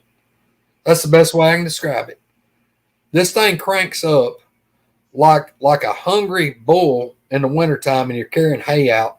Old bull stretch his neck out and he'll bellow. It started off like that, real low and deep, and it was just a rumble. And then it ramps up into like a roar. I mean, just like a lion roar. And then it goes into a scream, like a man screaming, then into a woman's scream. And then it was like a howl, a wolf howl at the end. I mean, it's just changing. It starts off kind of like,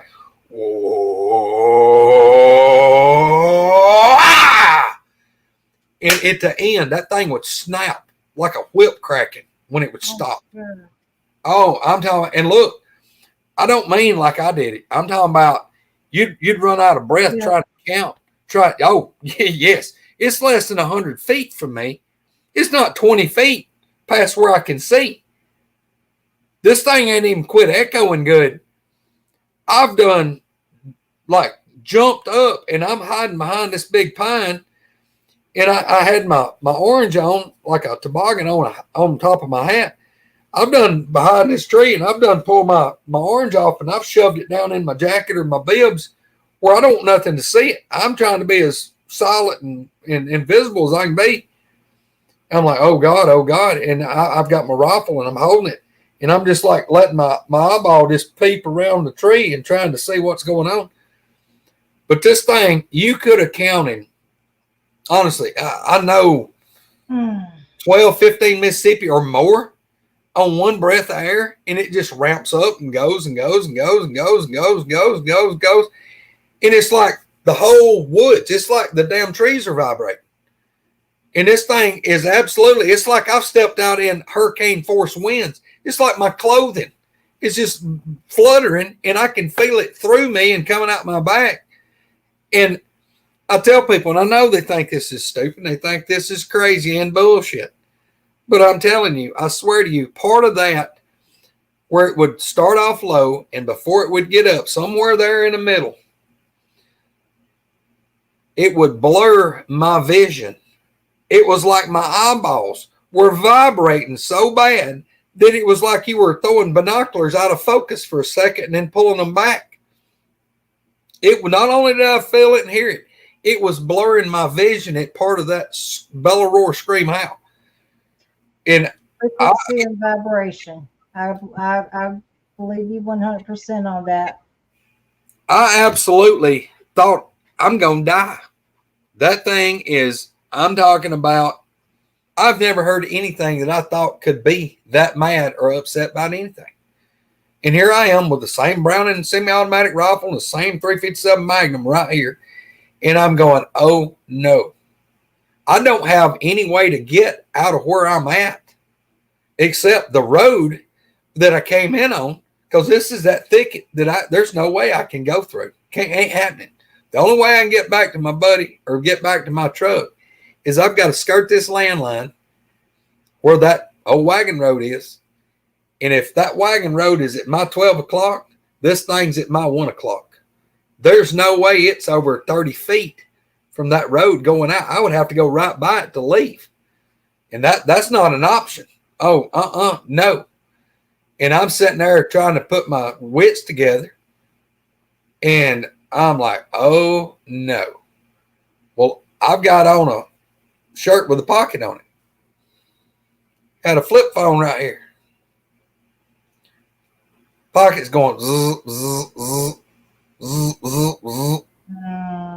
I'm standing there and I got my rifle and I'm holding it like this. And I just turn loose and I reach under and I pull it out.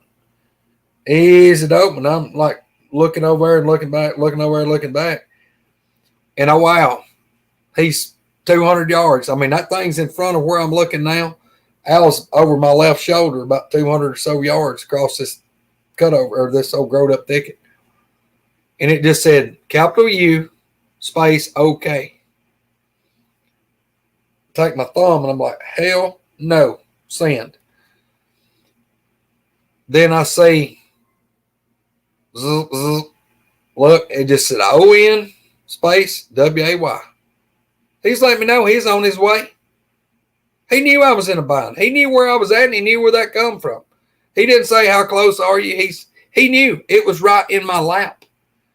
And now look, he had to come out of that stand that he was in. He had to get down. He had to go probably total close to 300 yards to get to the truck. Then he had to come up that road. Well, he was coming. He was coming. That's the kind of guy that Al is. Now look, he knows it. This is unholy and this is horrible and sounds like a herd of demons over here. But hey, my buddy's right there and shit, I'm going to it. And you know, that's I know it's hard for people to fathom that somebody would do that, but I've done the same for him. You know, he just a couple of minutes past it. That thing, let me rephrase that. That thing not only done that, it's tearing the woods apart. It gets mad.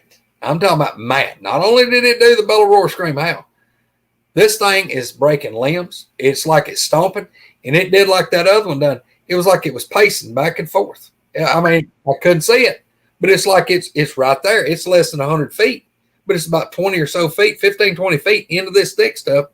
Now, look, around it, pines that's 150 foot tall, but it's breaking limbs, and it's going back and forth and back and forth and back and forth. And I watched a dogwood tree.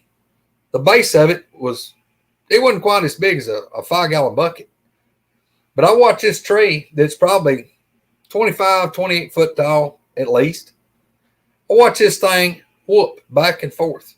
This tree's doing this, and it would go round and round, and it'd go this way, and then it would go back, and it's creaking and popping. I tell people, I've got a 1500 Ram pickup, 4-wheel drive, extended cab.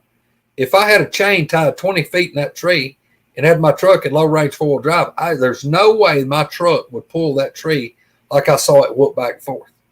It was just, I was waiting on it to break off or either fall. But I watched this tree just get pummeled. And it kind of got quiet for a few minutes. Motorcycle revs up again. Same thing. Revs up. Oh my God, no. Oh, yeah. Yeah. Ladies have open season on that motorcycle, guy. And look, Vicky, it was like 3, 2, 1, bellow roar, scream, howl all over again. Sound, I mean, it was to the point, it made me want to hold my ears and close my eyes. That's how bad. At this thing 100 feet, I'm talking about, and I've tried to explain to people, this thing was the volume of you standing 50 foot in front of a locomotive and then pulling the train horn. That's what it was like. Oh But my this God. was not a mechanical sound. This was an animal, creature, whatever you want to cryptid, whatever you want to label it. It was like I was 50 feet in front of a freight train and then pulling the horn. That's the volume. That's the way it felt when the sound hit me. And like I said, that's how loud it was. It was loud enough that in the vibration would blur my vision. Now, it didn't do it the whole time, but as it started off low and ramped up, there was a spot in there somewhere that my vision would get blurry. And it was like, honest to God, like you're looking through binoculars and they're clear, and you just roll the thing and it gets blurry and you go, oh, that ain't right. So you roll it back. It was just for a second or so, my eyes would get blurry and then they would clear right back up because the sound kept changing. And yeah, it was horrible. Horrible. I mean, you were like, "Where you at, Big Al?" Well, I'm sitting here thinking, I don't know what Al's coming in. And if Al comes to me, he's going to have to come down that road right by this thing.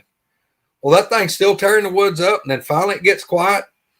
And I'm thinking, my head's on a swivel and I'm thinking, oh God, oh God, oh God, oh God. Well, here's the bad part. Here was the other bad part. Oh, Usually by then we had done dealt with these things for several years. And a lot of times, I'm talking about 85% of the time, when they would come in, let you know that they were there, be known. If you call their bluff, when they would leave, and sometimes they'd leave pouting, they would leave and go toward the river. Okay, well, here's the problem. Where I'm at this day, when the motorcycles got it mad, it's in front of me, and the river is behind me. oh my goodness. And I'm thinking, oh, shit. If that thing goes toward the river, he gets his little temper tantrum over, or he don't. But he goes toward the river. When as soon as he busts 20 feet out of that thicket, when he pops out into this big hardwood, I'm going to be the first thing that don't belong. I'm going to be the first oddity that's in his domain, and he's already absolutely in a frenzy. And Vicky, it almost buckled my knees. I'm talking about, I was like, oh my God. I honest to God thought I'm fixing to be the dude that's going to have to try to shoot one of these things and put it down. And that was the very last thing I wanted to do. And I mean, I'll just tell you, my plan was, I've got 5 rounds in this 30-06. I'm going to put 5 in its head as fast as I can. And honest to God, I'm not blowing my own horn, but I'm down there surgical with that 30-06. I mean, I've killed running deer at over 300 yards. I killed a few over 350 yards. And I don't mean shoot 7 or 8 times and just luckily hit one. I'm talking about draw down on one 350 yards, pull the trigger and roll it up. I grew up doing a lot of running deer with dogs, and you shoot deer running. Man, you ain't no joke, are you? Huh? I said, man, you ain't no joke, are you? No, I can show you. I can show you these walls and the walls of my house full of deer heads. Wow. But I mean, I can flat shoot. And like I said, I've killed 24 deer with a pistol. But I'm thinking, okay, if it comes down to it, I mean, I done reached up, caught my scope, and cranked it all the way down to the lowest power, where up close and personal, it's not going to be blurry. And you got the widest field of view you got. That's for quick shooting up close. Plus, my rifle's got iron sights and see-through mounts. So if it's really up close and really fast, I just drop down to iron sights. But as I'm holding that rifle and I'm trying to plot on my next move, I reached down and unbuckled the snap on that 357. I'm like, well, when this rifle runs dry, if there's still work to be done, I don't have time to reload because this thing's going to be right here. I'm like, well, I'm going to be running this rifle till it goes dry. Then we're going to be pulling a pistol and we're going to work hard as we can with it. And a few minutes passed. The motorcycle, same thing, 3 times. God, stop it. Vicky, I never heard that thing leave. But when that thing answered that motorcycle that time, it sounded like it was 350, 400 yards toward the motorcycle instead of right there in my lap. I don't know how it moved that far that fast. I have no clue. But it was the same exact bellow, roar, scream, howl. I never heard the thing leave. I never heard it break another limb. It was, I cannot explain how far that thing went that fast. But I know one thing. I leaned my head into the tree and thanked the Lord that that thing didn't come out on me. And then I put the plan together that I've got to get me out of there right then. I critiqued everything I could in that direction.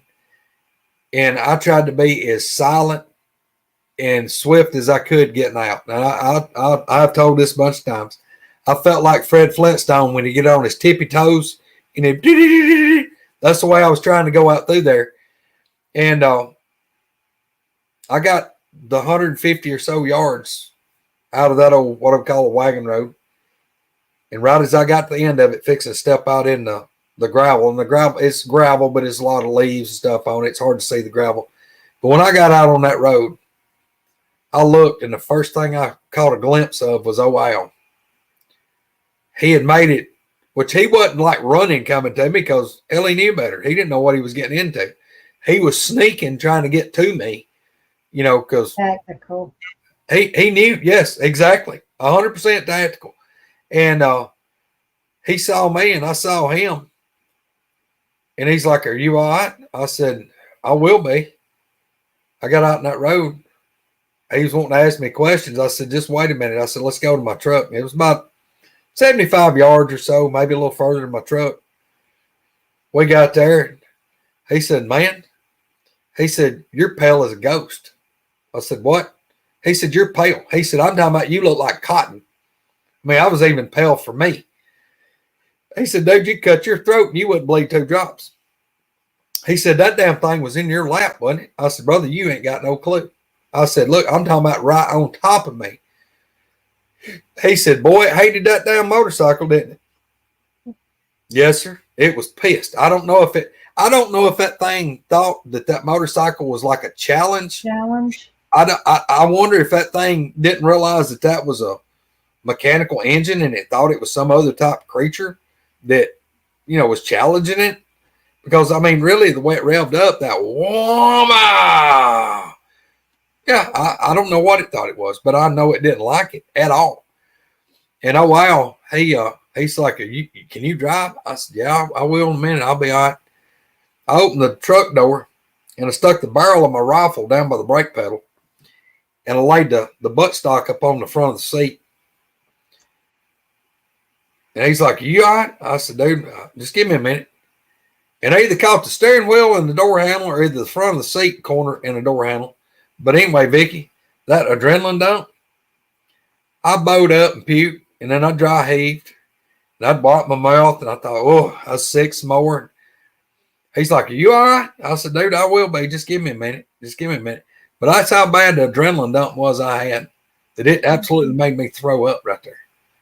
And I've been people shooting. I got Thanksgiving of 21. Me and another officer had a dude shoot at us with a AR-15. That didn't bother me nowhere near like that did. Not even close.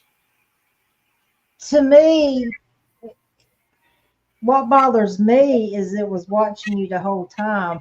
What would have happened had the motorcycle not been there? Would it come up behind you, or was again it studying the way you react to things?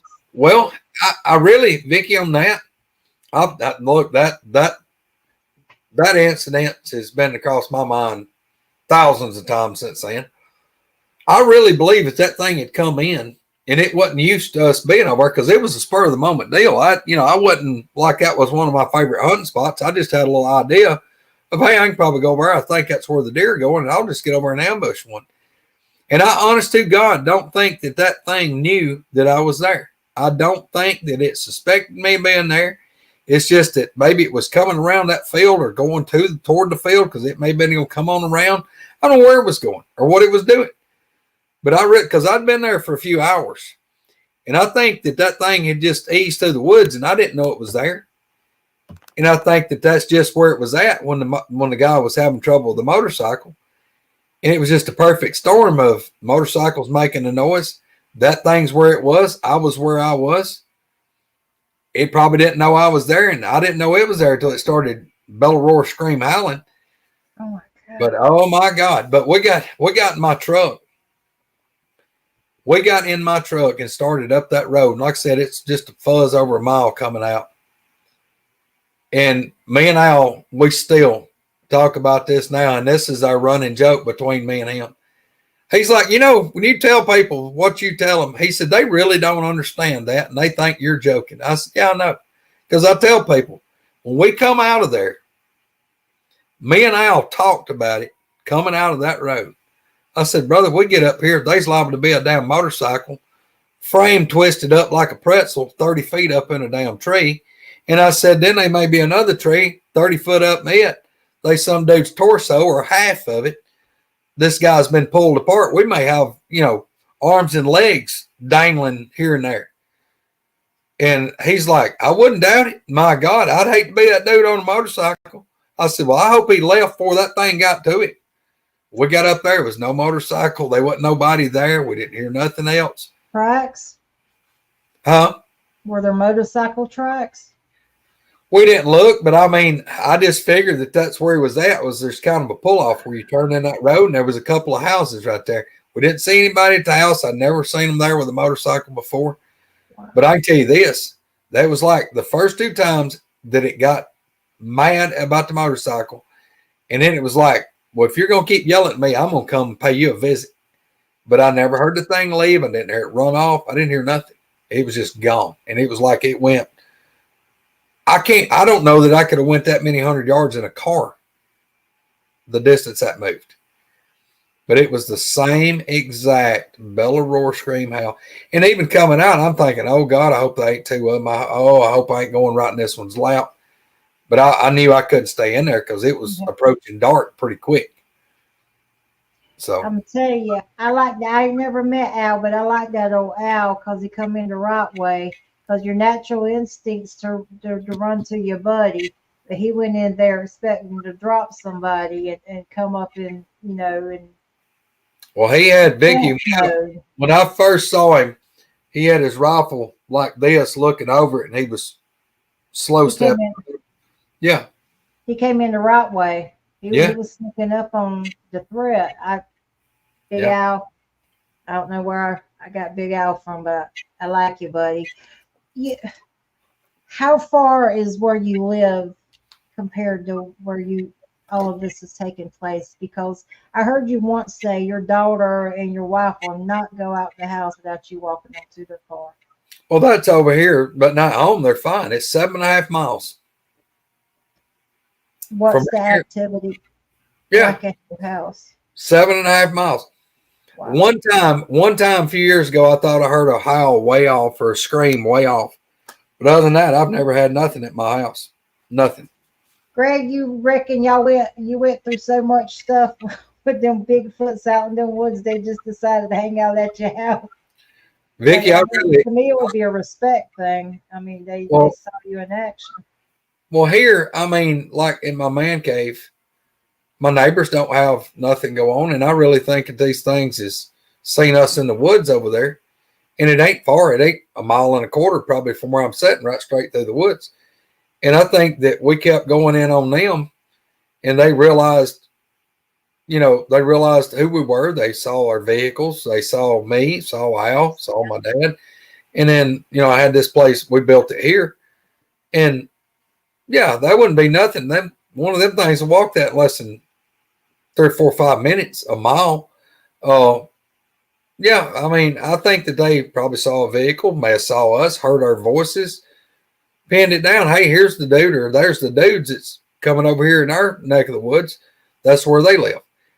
And, I'll have to fill you in. Look, we could talk for the next 12 hours about things that we've done and put up with. But I mean, I accidentally made peace with these things.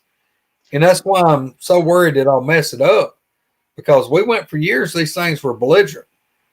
And I accidentally made peace with them. And I don't want to mess that up. You know, I've got people all the time. Well, if I was you, I'd do this, or I'd do that, or I'd put out cameras, or I'd do this.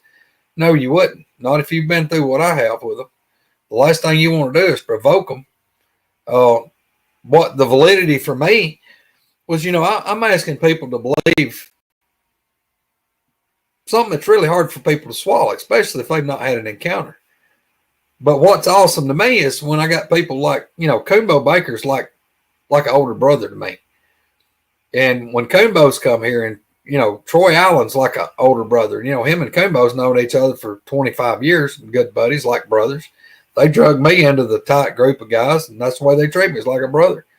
But when Troy comes here and Coonbo, you know, Coonbo don't live but 50 miles.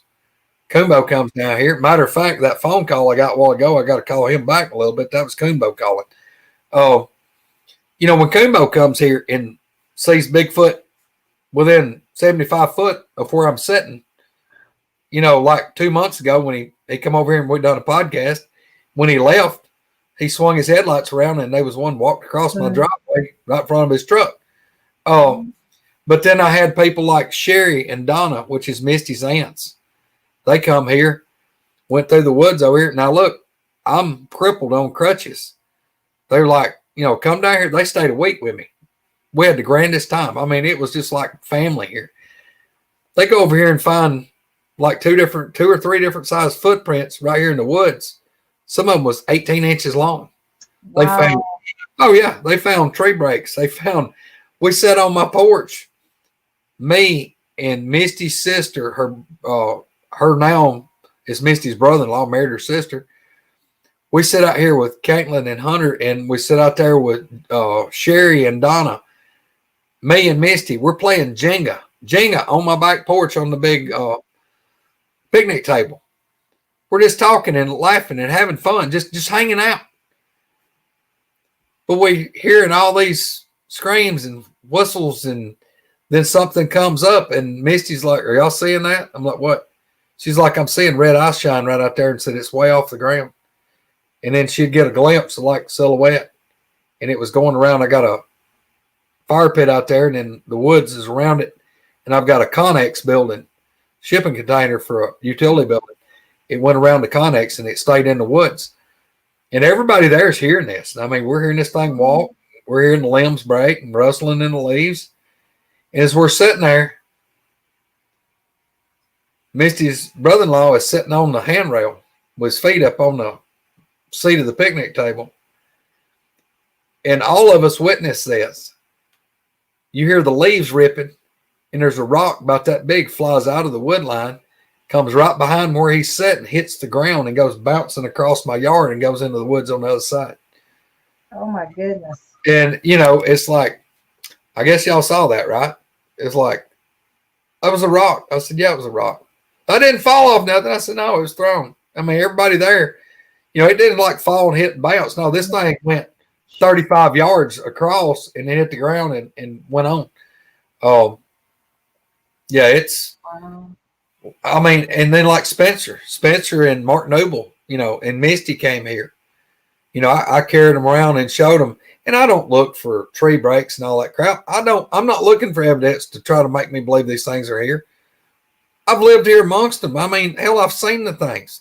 It took me 9 years before I finally laid eyes on one. I saw one that crossed the highway in front of me, broad daylight, 11:30 a.m., January the 29th of 2009. 2.5, 3 miles from where I'm sitting by road, but through the woods, it's probably a mile and a half. Oh, yeah, thing stepped out across the highway in front of me, and I've never seen anything move like that thing moved, ever. Yeah. Do you think that was intentional? No, because it was surprised. And I'll tell you the reason I think it was surprised. I come around a curve and topped over a rise. There's a long straightaway. At the far end of that, probably 275, 300 yards, something like that. Pine trees on each side. Now you had the road went down, made a sharp curve. And from the road surface, you dropped down a pretty steep slope, and then it was flat. And it went probably 25, 30 feet to the timber, the pine trees. Well, deer season went out on the 31st of January, and this was the 29th. So I only had 3 days left of season. I was mad because they made us come in and work. Well, I worked for a propane company, and it was cold. I was unhappy. Well, I was trying to get done where I could go hunt that evening, come around the little curve and over the rise, and at the far end, I see this man step out of the tree line. It was an upright silhouette, and I'm getting a complete side profile, full body, from its feet, top its head. The thing steps out of the woods. First thing pops in my head, that butthole's hunting, and I'm having to work. That's the first thing I thought. I'm like, dadgum, he's hunting, and I'm having to work. Just accelerate and just. Yeah. Sorry. Well, the thing, like I said, it's pretty long ways down there, but I mean, it's like daylight and dark, the contrast to all the green stuff and the brown trees. This thing is jet black. I'm talking about like ink black, blackest black you've ever seen. It steps out, and it's like as soon as it steps out, and that first step is several feet from the tree line. I realize that. Well, this thing, it steps out, it turns like its whole body toward me. So I see it go from sideways, it squares up on me. Oh. And as soon as it does that, I see its arms come out, and it's like it compresses. It's like it drops down, like its legs, it's like its knees bow out, its legs bend, its arms flare out, and it's like it shrinks. It gets wider and shorter. And it's like it does that, and I see it step to go back, like it steps out this way, and it turns, and it's like, oh crap, I'm caught. And I see it swing to go back in the woods. It's like it's going to shoot back in the woods.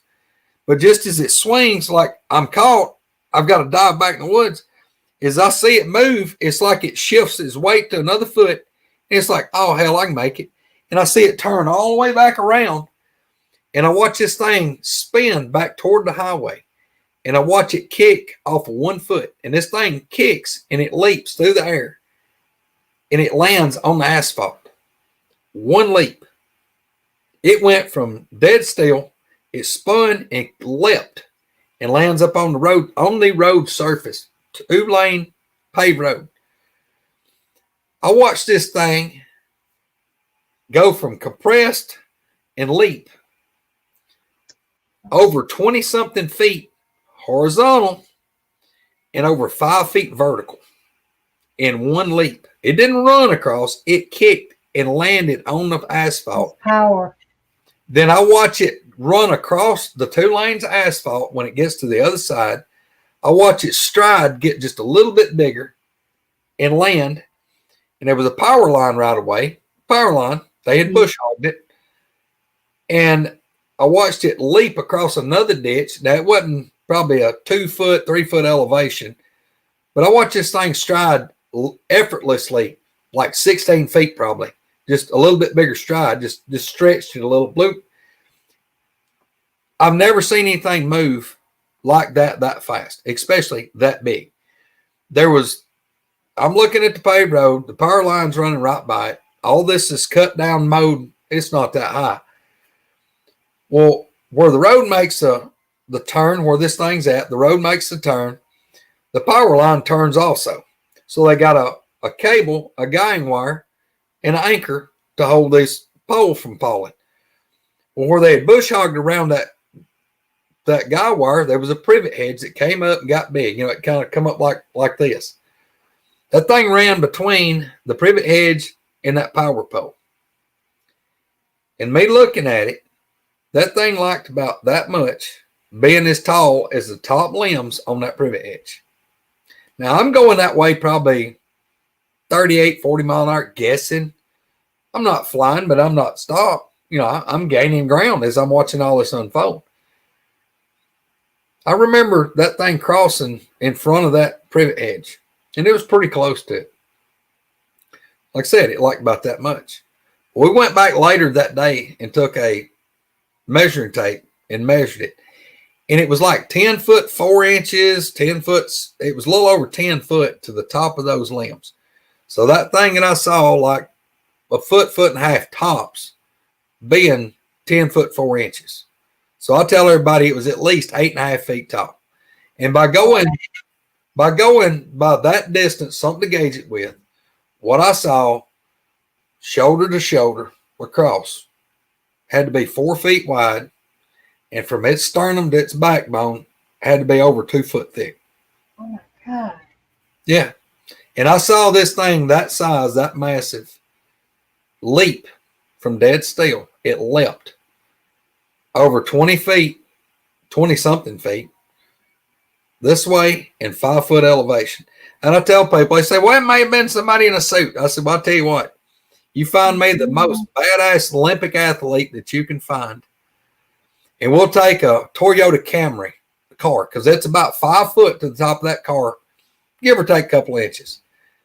But we'll set that car in a parking lot, and we'll walk over here, say 25 feet, and you show me that athlete that you got that can stand there dead still, kick off 1 foot, and land on the top of that car and be running when they hit the top of that car. I want to see that guy. I want to meet that guy. Oh, Plus, yeah. and that, I mean, think about that. Could you stay? Have you ever seen any human that you thought could be standing dead still, 25 feet from a car, be standing still and just leap and land on top of the car? And as soon as he hits the car, he never breaks stride. He's just running. Not even a basketball player could do that. No.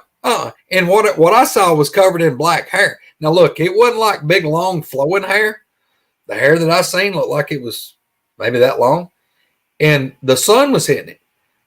So it was, like I said, it was wet black looking, like wet ink. It was so shiny that like where the sun was hitting, as I see this thing running, it's like the bicep, the muscles was changing colors, because like it would flex. And it was, I guess, the reflection of the sunlight. It was like gray spots, like moving. You know what I'm saying? And but yeah, that thing went across. It went across the road. It was unbelievable. And then it went through a blackberry briar thicket. You know, blackberries grow up and they'll fall this way and that way, and the thorns are kind of hook shaped. So the vines, if you go pull them apart, they just hang. It makes like a fortress. That thing ran through those briars like they weren't there. And I can remember seeing from that thing's waist up. It was, when it was going through those briars, there was nothing between me and it, from its waist up. It was just black. But I could still see its legs moving, running through those briars. It was obscured, but I could see it. Dickie, when we went back and measured that and looked for tracks and stuff, and all we ever found was like big oval indentions in the grass and stuff. The ground was really hard, and it was covered in like pine straw and then grass and stuff. There wasn't no place for it to make a good footprint. But when we got back to where that thing went through those briars, it looked like somebody had took some massive dirt bike and just turned it loose and just parted. They was broke briars laying everywhere. Back then, I didn't have sense enough to look on the briars for hair or anything. Shut out. That's. Doesn't matter. I mean, I'm not out to prove they're there. No, but the thing about it is that briar thicket, I'm 6'1". Those briars hit me about right here, top of my chest, and they were about that thing's waist. So yeah, it was massive. Wow. That's a giant. To me, that's a giant. Yeah, but yeah, Go ahead. No, go ahead. One thing I wanted to ask you about, and there always seems to be a correlation, government land. So many sightings and experiences happen on land that back up the government land. You think that's a coincidence? No, I don't. I do not. I don't think it's a coincidence. I just think that these things are on government land a lot. But now I can tell you this: you don't have to be off in the big, deep, wild blue yonder to run up on one either. You'd be surprised. You'd be surprised how close into civilization these things are. I mean, really. Take like Misty, where Misty lives. 100%. She's got them at her house. I mean, she's played me enough recordings that she's sent me enough messages. And I know where she's at in this. I know because she keeps trying to convince herself of what's going on. She's already seen stuff, but she's waiting on that real good sighting. And I keep telling her, Misty, it took me dealing with what I'm dealing with. It took me 9 years before I ever saw one good. Me and Misty and Coonbo got a glimpse of one right here 2 years ago, right here. Or maybe not 2 years, year and a half ago. We walked out. Coonbo was leaving. I was leaving. Misty and Donna and Sherry and Jim and all of them was staying here. I said, look, y'all stay here. I'll stay over at the house. Enjoy. Treat this like you own it. We went to leave. It was red ice shine. We seen just a big upright black something in the dark take off. You could see the silhouette. Went crashing through the hollow right here. We were coming back from Coonbo's at another trip. I had something cross the highway right there, not far from Coonbo's. It was big enough it blotted out a complete street sign. Oh my God. Yeah. I mean, when I just seen something black, like silhouette across the road. Misty was in the back in the middle of my truck with my son and Spencer. Her and Spencer were back there kind of arguing like brother and sister. And Mark Noble. I can imagine. Mark Noble was in the front with me. And I'm laughing at them. And in front of me, there was a cornfield on the left, big cornfield. And all of a sudden, it was like a void in like the headlights, like it was so black, it was soaking up the light. And the thing went across, and there was nearly a brand new sign.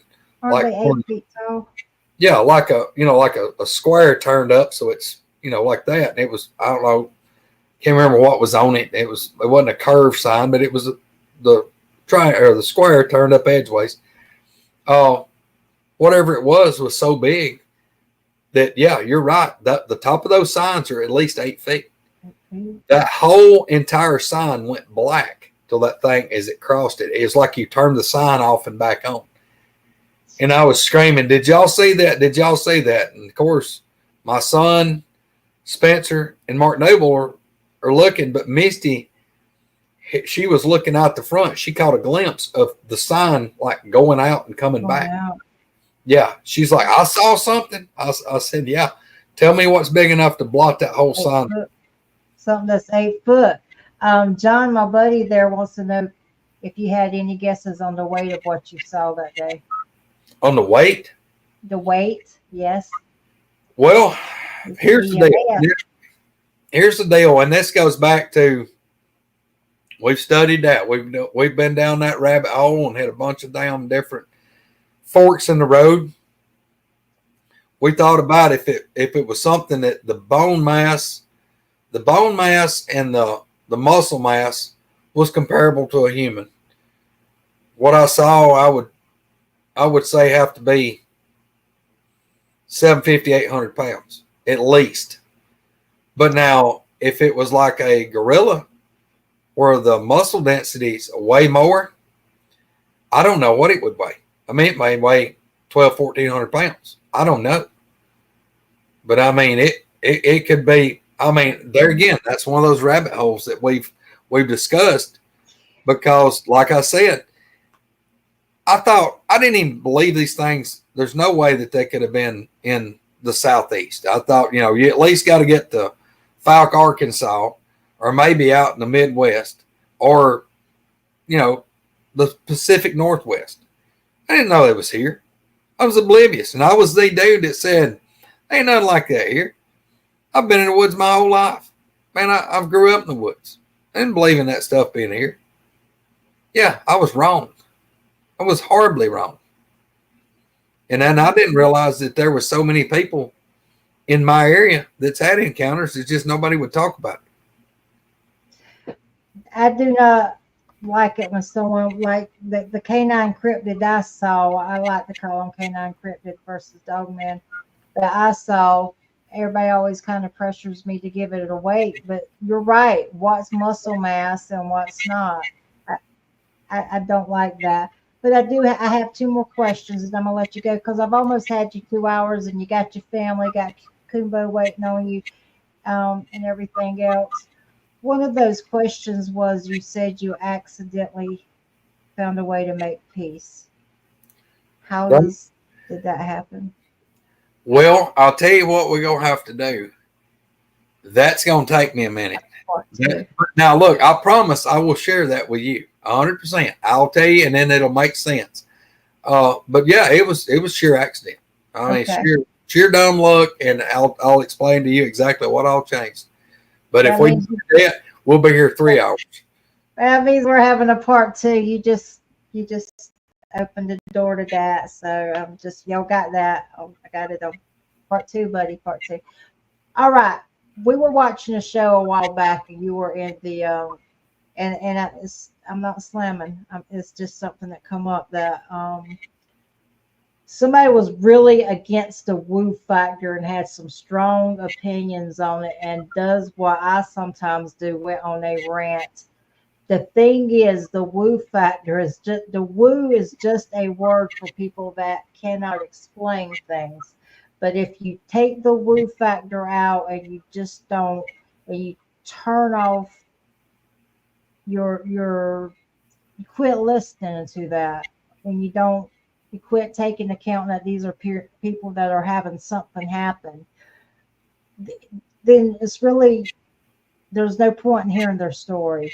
There's no point in saying, you're to saying they don't contribute to the community. Do you have an opinion on the woo factor, or what people loosely call the woo?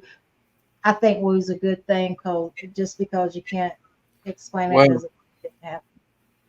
I've had a couple of things that's happened that really set in, put me over into what to say the woo count. I was the guy that really, like I said, I didn't believe that these things were even real here. Period. Didn't know if they were real out west, but I was open to it. That okay, maybe so. Well, then once I figured out that this, I think's what I'm dealing with, that was hard to swallow. Well, then when I finally seen one of the damn things, that was really hard to swallow. And then I was trying to find that little neat box and put them in that it was some type of great ape, or maybe it was a part of a great ape and part of a human, or it may be a Neanderthal leftover, or But this thing's, I just saw it. It's meat, blood, and bone, and I know they eat meat because they was stealing deer that we'd shoot in these fields, and when I'd leave them, you'd be gone 10 minutes, come back to load your deer up, and deer had been picked up and walked away with. And I don't mean, hey, we made a bad shot and couldn't find them. I'm talking about lay hands on the damn thing. It's deader than hell. There ain't no way somebody come got it. There ain't no way. But you'd leave that deer and come back, the thing be gone. No. They've stole 6 deer in the last, I don't know, say 10, 11 years from us that we killed, went to, laid hands on, leave for 10, 15 minutes, come back. Your deer's gone. All right. I knew they undoubtedly eat meat. I saw it. It's got hair. It moved. I saw its muscles flexing. I saw the thing. It was hard enough to wrap my head around.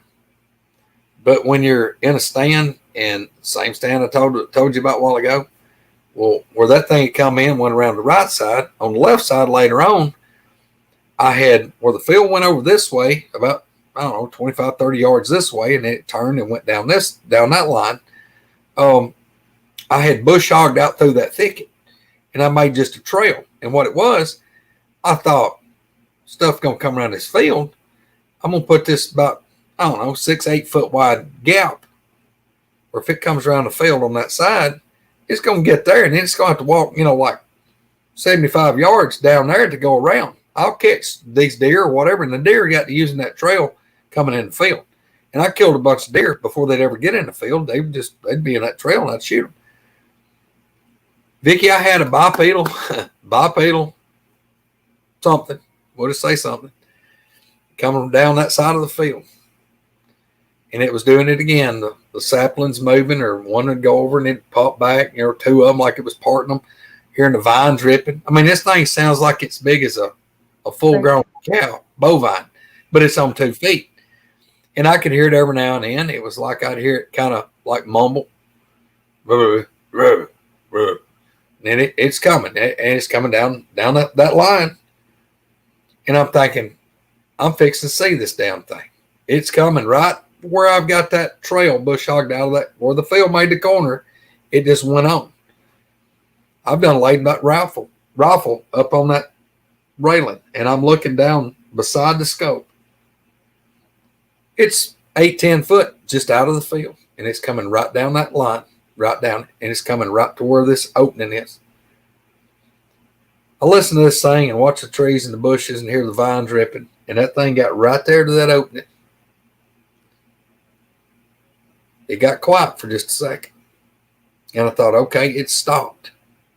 It stopped. It don't want to step across that opening. I don't know what it's doing, but it's not wanting to step across that opening. Give it just a few seconds. That same sound, in line, breaking limbs and moving the brush, it jumped across that opening. The sound and what I'm hearing and seeing the bushes, it's like it went up there, and whatever crossed that, it's like it paused, and it picked up on the other side and kept going. I can't explain that. I cannot explain whatever crossed that road. It crossed that road right where I thought it was going to. I couldn't see nothing. There wasn't no glimmer. There wasn't no blur. There wasn't no nothing. Now, I don't know what that was. I know what it was, but I don't understand why I couldn't see it. I didn't blink. My vision didn't get blurry. There wasn't no ripples. There wasn't no sparkles. There wasn't no lights. It was just nothing. But I'd heard this thing coming from way over 100 yards, and it takes forever, and it's coming up through there. And when it gets to that road that I'd bush hogged or trail, it crossed that trail in broad daylight, me looking straight at that, focusing. I never saw anything, nothing. And the sound kept on. It went on down and went on down through the woods and went out of here. I don't understand that. I like to tell you is what I saw, I didn't see. It was like it was invisible. I know people say, oh my God, oh, that's bullshit. No, I live that. Good for you for not changing your narrative to fit somebody else's belief. Good for you. I've had you on for over 2 hours. I've really enjoyed it, and time flies when you're having fun. Well, now, go ahead. I just want people to back on the woo. People want to rule it out. I'd rather me just be as brutally honest as I can. And look, I didn't believe in that too. And I had another deal that I'll tell you about it later, about when I rebuked them in the name of the Lord and they were gone. I can't explain that either. Well, I mean, I've heard that before though, and to me, I know you've heard me say this: the brown shoes of Bigfoot. That's what we are, and we're all equally important. But you can't dismiss what someone has experienced because it doesn't match what you think or believe. yeah. You have to be an open mind with that. And I've heard people, call in the name of Jesus, and and they've stopped the charge, or I've heard that before. So if you're getting this person, that person, or that person, saying it, and these people don't know each other. When are you going to quit calling it woo and start putting it in the category of, okay, we know this is happening. You don't have to see and touch everything to. Mm-mm. Well, I'll tell you, I've been buddies with Kumbo for several years now, and since I've been buddies with Kumbo, that's when his eyes is really, as much stuff as he's been through, that his eyes has been opened up to be in the woo camp too. I mean, just I've watched that happen. Well, yeah. I believe she's right. I believe you've got to have the faith for it to work. I love Renee. In the name of Jesus works if you really have faith. And she's got a story, boy. Maybe one day she'll be comfortable to tell it, but because of the way people treat you sometimes when you tell your story, she has a hard time with that. I do want to thank everybody in the chat, but before I do that, Greg, at the my shows, I always give someone full screen to pay tribute to anyone or as many people as they like. So as I'm saying goodnight to my guest, I want you to kind of put in mind who you'd like to pay tribute to. It can be anyone, doesn't have to be Bigfoot. Then I want to give you the opportunity to do that. Is that okay with you? So you want me to do what now? Pay tribute to who? Just whatever? At the end of each show I have, I Yeah. always give the guests a moment to pay tribute to anyone they want, or as many people as they want. And it does not have to be Bigfoot related. Do you have someone that you would like to pay tribute to? Uh, yeah.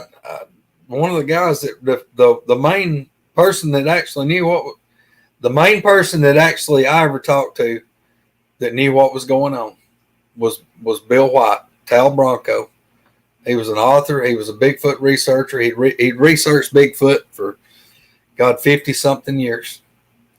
And on account of Bill and the way he befriended me, is why I decided to finally open up and talk freely with people, because Bill, I just owed that man a debt of gratitude, because he explained a lot of things and he gave me so much advice. And if it hadn't been for Bill, I wouldn't have never got hooked up with Coonbo and Coonbo's tight group of guys, Troy Allen, Cheryl Corntassel, Jimmy Osmer, all those guys, and that led into Mark Noble, Larry Porch, and then where I'm at now with the group of folks that follow woodwalkers. And I would have never met Spencer and Misty, and I mean it's just, and all you guys, y'all know who you are, and I just got so much love for everybody, and I just it's just an absolute like a family. And I'm saddened that other Bigfoot groups don't have, it doesn't appear to have the group that we got. And we've just been absolutely, I feel honored and I feel blessed. And, I like to use the Lord put Bill White in my life, and that I'm truly grateful. Well, I appreciate you coming on the show tonight.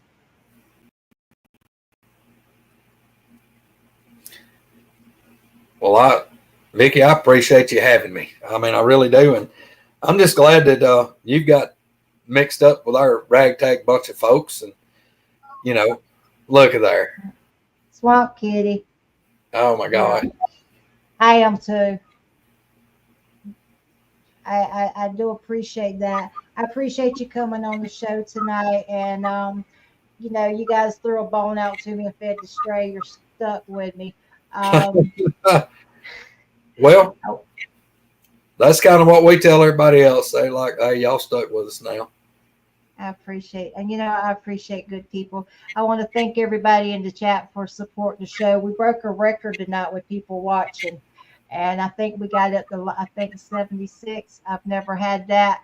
Of course, quality over quantity, but I think we got both tonight, and I just want to thank you all. If I didn't get to say hello in the chat, hello, and thank you for the support. Part Oh, two, buddy.